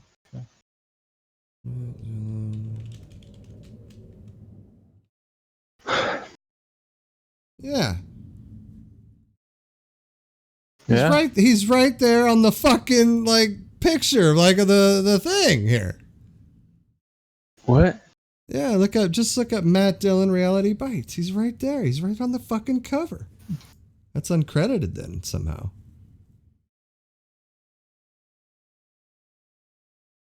Oh. Now do you remember? No, I don't remember. Is that a different movie maybe? No, that's Reality Bites, man. Oh no! You sure it's not Solitaire? It is a different movie. I'm thinking of Singles. Yeah. All right. You win. You win. They were so Oh, similar, though. They were so similar. Yeah. Okay. Next one on my list, Eraserhead by David Lynch. Yeah. And then The Straight Story by David Lynch. The Straight Story is his straightest story. Yeah. It's his most conventional movie, I heard. Yes, by far. And the least weird one. By far, yeah. Or better said, the only one that's not weird. Well, I would say Elephant Man 2 is pretty pretty straight. Pretty straight. That's what I heard. I have both. I have The Straight Story and The Elephant Man. Elephant Man is good. I mean, that's John Hurt and Anthony Hopkins. Anthony Hopkins plays the doctor, I believe. Yeah. Yeah. It's good movie. Gosh. Can You Ever Forgive Me? With Melissa McCarthy. Richard E. Grant. Dude, I heard like, that's pretty good, actually. I feel like she should have got the Oscar, dude, honestly. Have you seen it? Yeah. I watched it shortly after the Oscars because I was behind on the Oscars last year. I didn't see The Favorite. I didn't see pretty much anything. But, this year I'm coming and packing heat, but last year, not so much. And I did like the performance by Olivia Colman, for sure. But when I saw Can You Ever Forgive Me, I was very impressed with Melissa McCarthy. I was kind of surprised. I usually don't like her that much, so. Nope, me neither. That's what I'm saying, though. That movie it's a hell of a role, very underrated. Good movie, too. Yeah. Right, yeah, and Richard E. Grant is supposed to be really cool. Like, great performance. He got nominated, right? Yeah. Yes, well deserved. He should get nominated for Hudson Hawk, man. No, bro. He's singing in that one. It's all about Danny Aiello. Yeah, right. I Saw the Devil. That's a Korean movie. I saw the devil and then he saw me. Next one is a Japanese movie called Battle Royale. I think that's kind of famous. People rave about Battle Royale. Next movie is Germans, and I don't know that. I don't think there's a English title, so no point in mentioning it, I think. What is it? Lay it on me. The German title? Yeah. Der Bader-Meinhof-Komplex. Sounds a little, I think it's about the German terrorist group RAF in the, I think, 60s and 70s. And yeah, it's kind of interesting topic, but I think my brother's seen this film. Cool. Well, next one's The Fisher King. Yeah. Started once, like 30 minutes, but kind of, I don't know, just never continued. When you get to why he's crazy, it's great. It's great. Pretty dark. Oh, yeah, it was dark, like, already. Time Bandits. Another classic. Terry Gilliam. Water for the Elephants. Why does that sound familiar? It's only on the list because Christoph Waltz and Robert Pattinson are in it. Oh, I remember that. That's the circus movie. Right, yeah. I remember. I don't actually know why it's on this list. I mean, it's on my watch list, but on this more specific watch list, I don't know. Water for Elephants with Reese Witherspoon. Yeah, it's just the Robert Pattinson and Christoph Waltz. Seems a little romantic. I know, so I might never watch. Speaking of romantic, The Notebook. Yeah, but the Notebook, I feel like it's a bad rap for being like a date movie, because The Notebook is. I heard it's really sad. It's extremely powerful and very, very sad. Like that. Like in terms of like relationship movies, it's probably number one. Probably. Ooh, okay. Probably. I mean, it big statement. Because it goes through like this whole journey of them, and it's fucking heartbreaking. Absolutely fucking heartbreaking. So I'm looking forward to that. Yeah, dude. Just settle in, Yeah. Traffic. Yeah, I'm surprised you have not seen Traffic. I bought it like 2 months ago on DVD. I have not seen it yet. Yeah. I think that was in my. I had a phase where I was a big fan of Benicio del Toro, and I just watched Del Toro movies, but didn't watch them actually. Got the Oscar for that too. I know. Michael Douglas and Don Cheadle. Interesting. The Elephant Man. Yeah. Mm-hmm. Right. Inland Empire. I don't know. It seems like his weakest movie. Based on ratings. Yes. Mm. And it's dude, it's 3 hours long. What the fuck? Ooh. Okay. Mm. The Artist. The Fartist. Yeah. Yeah, the movie that won the Oscar. Yeah. For. Silent movie. Yeah. Mm-hmm. I don't know though. I suspect you'll come back with that and be like, oh, dude, it was amazing. Yeah. It's a top 10. 10 out of 10. Who knows? Yeah. Bringing Out the Dead. Yes, please. Yeah. Starship Troopers. Oh, for the love of God. It's such a fun romp, dude. It's a fun romp. Badlands. Oh, Martin Sheen. Terrence Malick movie. Yeah. Yes. Yeah. That's pretty old, actually. Lion with Dev Patel. Nicole Kidman. I have not seen that. I've always wanted to see that. Yeah. I think that's the only movie from the 2016 Oscar season that I have not seen. The Manchester by the Sea Times. And it seems like such a cool story too. It does, yeah. I think this movie, is it out yet? Dark Waters with Mark Ruffalo and Anne Hathaway. Oh, Tim Robbins and Bo Pullman as well. I believe that is available. That's a law drama, actually. Yeah. It's about water, I believe. Yeah, some chemical bullshit. John Woo movie Red Cliff. When did that come out? In 2008. What the hell has John Woo been up to anyway? I need to look this up. Don't think. Maybe just Chinese movies. Oh, I remember. Yeah, like that. I remember this Red Cliff movie. Yeah. I think. Yeah, it looks like only. I feel like he went back to China. I mean, that's what it looks like to me. Yeah, he did. I think, and then he did some historical movies. After Paycheck, yeah, I could see. Paycheck is on Prime. I could see that. Whew, yeah, I heard it's fun. But, yeah, I didn't like Paycheck. I remember that one. Dude, it's such a bad title. Paycheck. I don't know. A Hidden Life by Terrence Malick, his latest movie with great German August Deal. I do have that in my possession. Have not watched it yet. It's also very long, but I always hear that Malick movies are kind of pretentious. And you've heard right. You've heard right. I mean, you did see the thin. You did see the Thin Red Line. Right. Yeah. So, but also his camera movement looks very interesting, especially in The Hidden Life.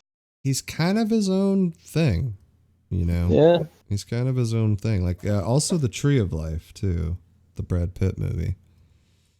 Oh, that's Brad Pitt. Okay. Brad Pitt. And then there's also Knight of Cups with Christian Bale, which I heard was terrible. I heard that one was pretty bad. Yeah, but actually, I heard from Terrence Malick haters that Hidden Life is actually pretty good again. It looks good though. It just looks. It does. Good. Yeah. And it has the guy. I just like that guy. And I agree though. I like his camera shots and his movements. Just the way it's very. I don't know. It's very cinematic. Cinematic and surreal in a way, you know. Yeah. Surreal. The French Dispatch, the new Wes Anderson movie. We talked about that last week. Yeah. A movie called Eternal Beauty with David Thewlis and Sally Hawkins. It's weird. The movie has 8.3 on IMDb, but only 36 people have rated it, so it's not even out, I think, or something. I'm not sure. What is that one called again? Eternal Beauty. Eternal Beauty. Like, it can't be out if only 36 people have seen it. Or it says rated 2020 UK right here. Oh, right. Yeah. Okay. For me. Well, it's only released in the UK in theaters. Okay. Despair over her schizophrenia. Huh. I like both actors, so yeah. David Thewlis. I do like me some David Thewlis. Oh yeah, he's the man. His best movie by far. Harry Potter 3. Wonder Woman, you know. 7 years into bed is great. Underrated. 7 years into bed. Yeah. Totally. Next movie is Brotherhood, Korean war movie, 8.1 on IMDb. You like those eights? Those eights jump out to you. You're like, I gotta see it. Yeah, right. I mean, 8 is a high average. That's higher than Once Upon a Time in Hollywood. You see the 8 and you're like, that's the juice. True. Movie called Upgrade, which got some hype last year. Yeah, I remember that. My girl really wanted to see that bad Upgrade. The guy who gets like an AI in his body that can that does the fighting for him or something. I like that actor though. He was the guy that was in that movie I really liked, The Invitation. I love The Invitation. Okay, yeah. Fantastic movie. Sure. Fantastic. So yeah, Upgrade just looks like a whole lot of fun. You know, maybe similar to Hardcore Henry. I remember when my girl saw that the preview, she's like, I don't know why. It seems stupid, but I really want to see Upgrade. I mean, why not? Seems like a good action movie. Yeah, we never got around to watching it though. It's weird because it's been out for a while now. Yeah, that's true. A German movie called Knockin' on Heaven's Door with Hugo Stieglitz. Yeah. The German Adam Sandler, as I once called him, which is not true because Adam Sandler is much better. But yeah, you know who I mean. You think Adam Sandler's much better than Hugo Stieglitz? You really hate that guy, don't you? Dude, he is making one bad comedy after another in Germany, and they're pretty successful, which is kind of it's kind of fun. Like his comedies are just next level bad, like 2 point something on IMDb. Yeah, wait. Next one is Trumbo with Bryan Cranston. It's a pretty good movie. Yeah, that's what I heard. It also has Michael Stuhlbarg as some actor, I think. He plays Edward G. Robinson, yeah.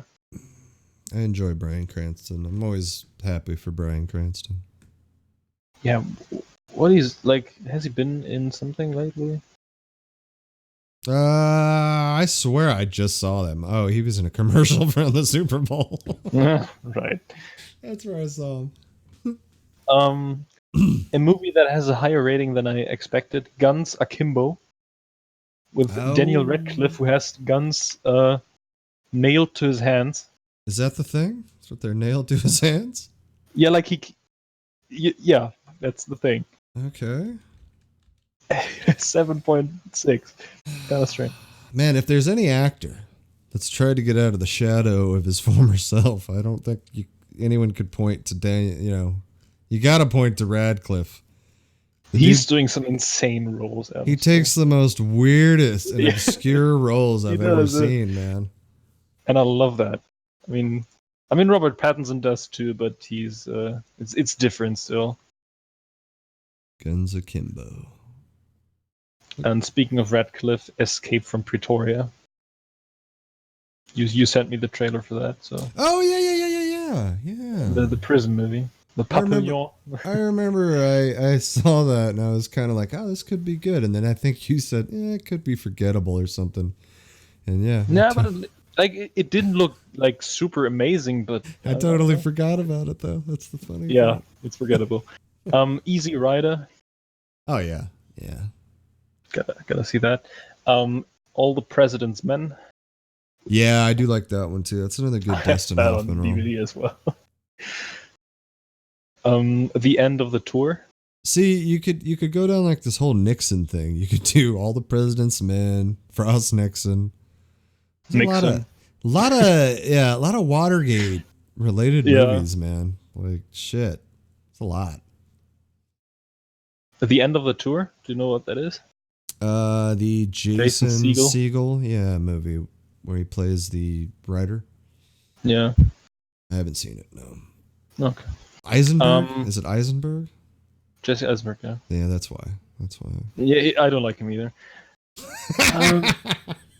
So, next one is So you know Sergio Leone made the Dollar trilogy, which Fistful of Dollars and stuff, and the America trilogy, Once Upon a Time in the West, Once Upon a Time in America, and Duck You Sucker.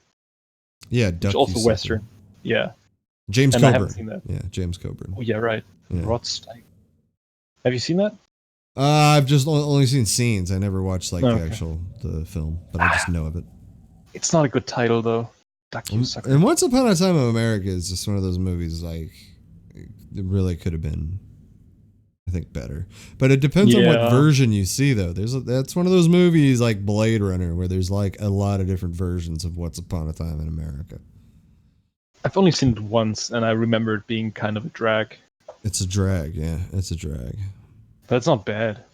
No, I've seen worse movies. It has some incredible shots. You know? Yeah, I've seen worse because I remember when I found out about it, I was hyped because my grandma, she's the one sat me down to watch Once Upon a Time in the West, and I was like, man, this is a fucking great movie. So I was, I have to see that again. Yeah. Lady Macbeth. It's a movie with Florence Pugh. I don't know. The Writer. Seems like 2016 for this Lady Macbeth. No. But a 6.8 on it. I mean, you're right. That's why. You know. What are you doing? You're playing with fire here. 6.8 is not bad. Machete. I never actually watched the Machete movies. I always thought. It has Robert De Niro. You know. There's a lot of people in this. Charlie Sheen, I believe. Yeah. Billed as Carlos Estevez, which I always thought was really cool. Don Johnson is in it. Jessica Alba, Steven Seagal. Michelle Rodriguez. Yeah, I don't know. Yeah. It's not that I'm crazy about watching it, but it's Robert Rodriguez, and I mean, I like Planet Terror, so. I will say this though, going back to like Desperado, the scene with Quentin Tarantino is so memorable. He's in it for one scene. He just says one, like 2-3 lines, but it's probably like my favorite Quentin Tarantino acted scene ever. Probably because he didn't not direct From Dusk Till Dawn. From Dusk Till Dawn, he was okay, but you know, he's not the best actor, but he's not horrible actually. So that's actually one of the cooler Keitel roles too. I like Keitel in that role. And From Dusk Till Dawn, yeah, because he's really sympathetic. Actually, he's not the bad guy. It's kind of nice. Yeah. Witness with Harrison Ford. That movie is yeah. Go to Amish land, you know, for that one. The Farewell, Chinese movie from last year, got some Globes. I thought that was this year. Yeah, right. I mean, it's this award season. Oh, right. But it's 2019. I know, it's weird. It's 2020. It's trippy, dude. Trippy. Already February. A Beautiful Day in the Neighborhood.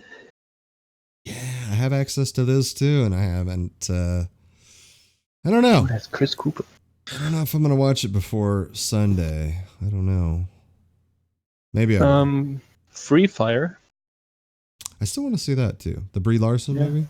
Yeah, right. Armie Hammer, Charlton Copley, Cillian Murphy. I love me some Charlton Copley. Crazy Rich Asians. I heard good things about that too. Yeah, me too. Michelle Yeoh. The Hidden Blade.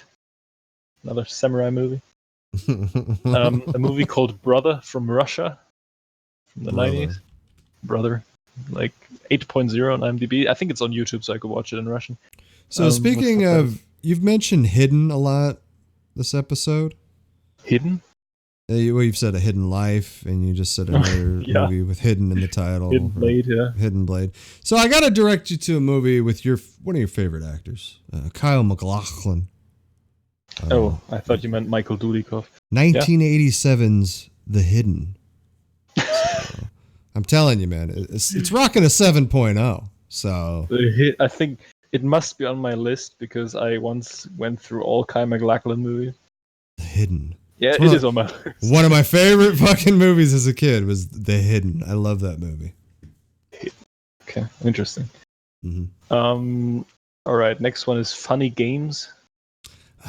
Bro, I have not seen that either. You talking the original or the original Austrian movie? Yeah, okay. Not Naked. Naked with David Thewlis from the 90s. I've never seen Naked either. Okay. Waves. That's pretty recent actually, with Sterling K. Brown. It sounds like a Blake Lively movie for some reason. I don't know why. Waves. For me, it looks like it looks similar to Moonlight in a way, but not really. I think it's about different things, but it's similar. Like from the poster and stuff. Okay. Honey Boy. Yeah, with Shia LaBeouf. We both want to see Honey Boy. Yeah, it also has Lucas Hedges. The Mustang.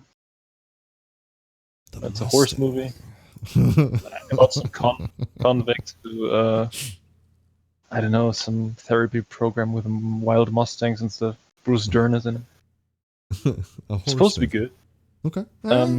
German movie called System Crasher from last year, which was meant to, like they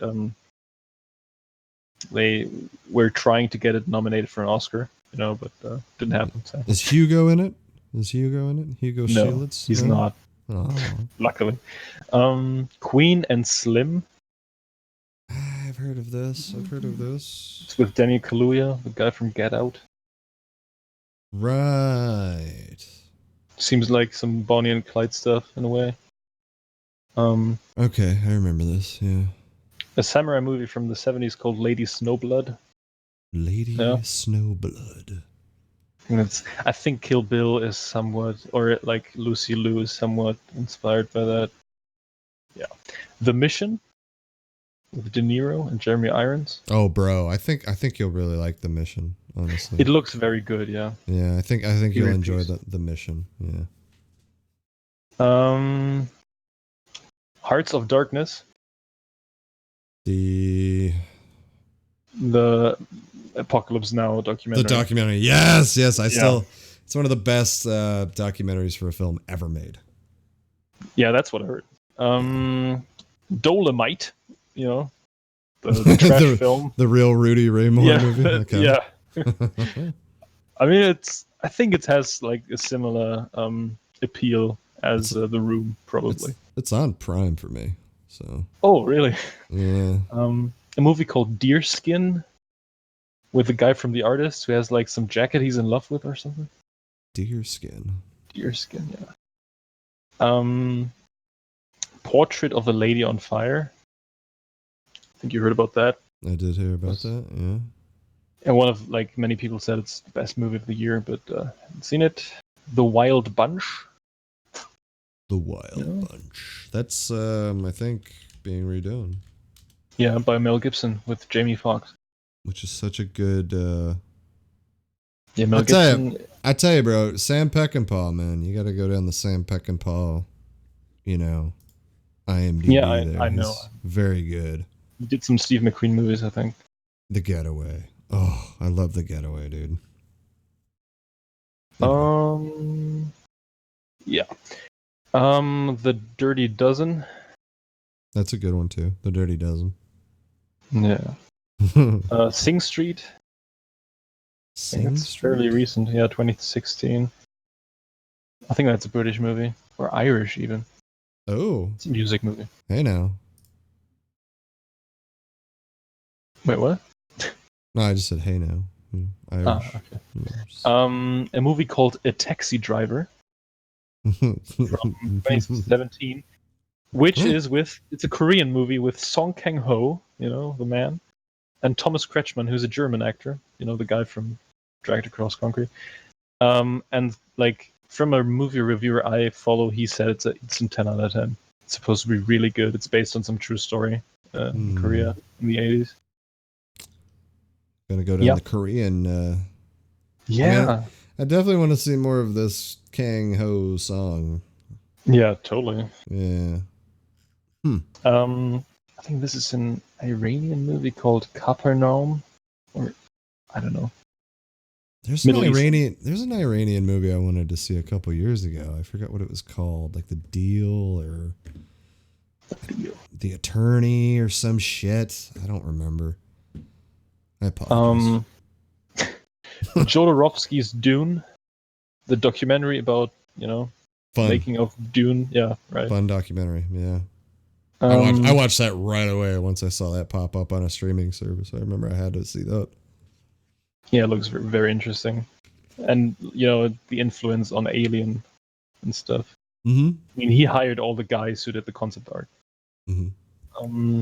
Willy Wonka and the Chocolate Factory. Ah, please. Yes. Yeah. Yes. Yeah. And now there's only 2 movies left. Quickly Down Under. Yeah. And the last one is Dazed and Confused. That's a good one too. It's a good one Yeah. too. Yeah. It's a good watch list, isn't it? You do got a good watch list. Yeah. Yeah. There's a lot of movies passing through my head that could just jump on that list as well. It's a lot. Do you like the band Kiss? Have you heard of the band Kiss? Of course. Detroit Rock City. Have you ever seen Detroit Rock City? No. Should put that on your list. It's a fun Okay. movie. It's about 4 kids. It's about 4 kids in the 70s. They get tickets to go see Kiss, but they have no way to get there. So, that's the movie. It's a road trip movie. Yeah, and it's one of those few Edward Furlong movies that's actually pretty good. So. Yeah. He's not. Yeah. I know that's not a draw there for you, but yeah. I mean, American History X is a banger, Yeah. Yeah. He was in The Green Hornet? Edward Furlong? Yeah, like the movie, The Green Hornet, with Seth Rogen and Christoph Waltz. I never watched that. Me neither. But I would watch that, I think, just because Christoph Waltz. I thought you were going to say 0.8. I thought you were going to say Seth Rogen. I don't give a shit about Seth Rogen, dude. He's not a draw? No, not at all. Not a draw. Maybe even the opposite sometimes, because I don't like his comedy style.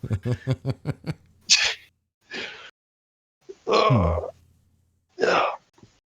But Christoph Waltz always a draw. Well, you got any other lists there? No, that's all of my lists. You don't want to go another 3 hours? You good now? Yeah, I think I'm good now.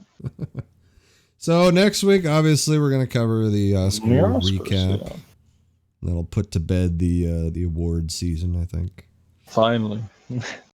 Yeah, because I've been enjoying it.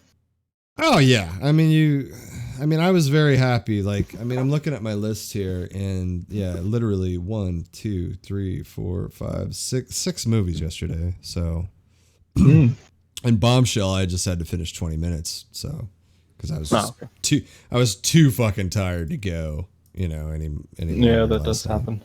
That's 1, 2, 3, 4, 5, 6 movies. That's pretty good in one day, right there. That's crazy, actually. I think my record is 7. Oh, really? Yeah, I think I once watched 7 movies in one day or night, or both, and one of them was Bone Tomahawk. Do we try to break our own records then? Do we try to? No, dude. Watching 8 movies or 10 or something. Come on, you know. Just, once you finish the 5th movie, you've forgotten about the first one. It's like I'll just come back with a bunch of Disney movies, a bunch of 90-minute movies. I watched this. Okay, go for it. All right then. See you next week. Take care, Almond. Yeah. Well, you can tell Mr. Almond's getting a little tired there. You can tell he's getting a little tired. Is it? Thank you, Heisen. Shit. Thank you. Anyway, thank you guys for joining us for the movie show today. It was actually a pretty fun show to do. Stairway to Cinema, episode 15 in the books. And then, like I said, next Friday, we'll do the rundown of the Oscars. Part of me wants to hit them up and maybe do them on Monday, but I don't think I'll want to do 2 shows. But a recap show might be smart. But then again, I don't even know if he's available. And Fridays at 9 a.m. my time have been fuck the Oscar. I know Lusty is looking forward to the days when we don't talk about the award season. The award season's been a long road this year. But I will say this, guys, whoever is still there listening, if you get the chance to watch that movie Parasite, you've got to watch Parasite. I floored by that movie. I could watch it right now. Quite literally. I could watch it right now. But anyway, guys, thank you for joining me. Heisen, I'll probably be on rest.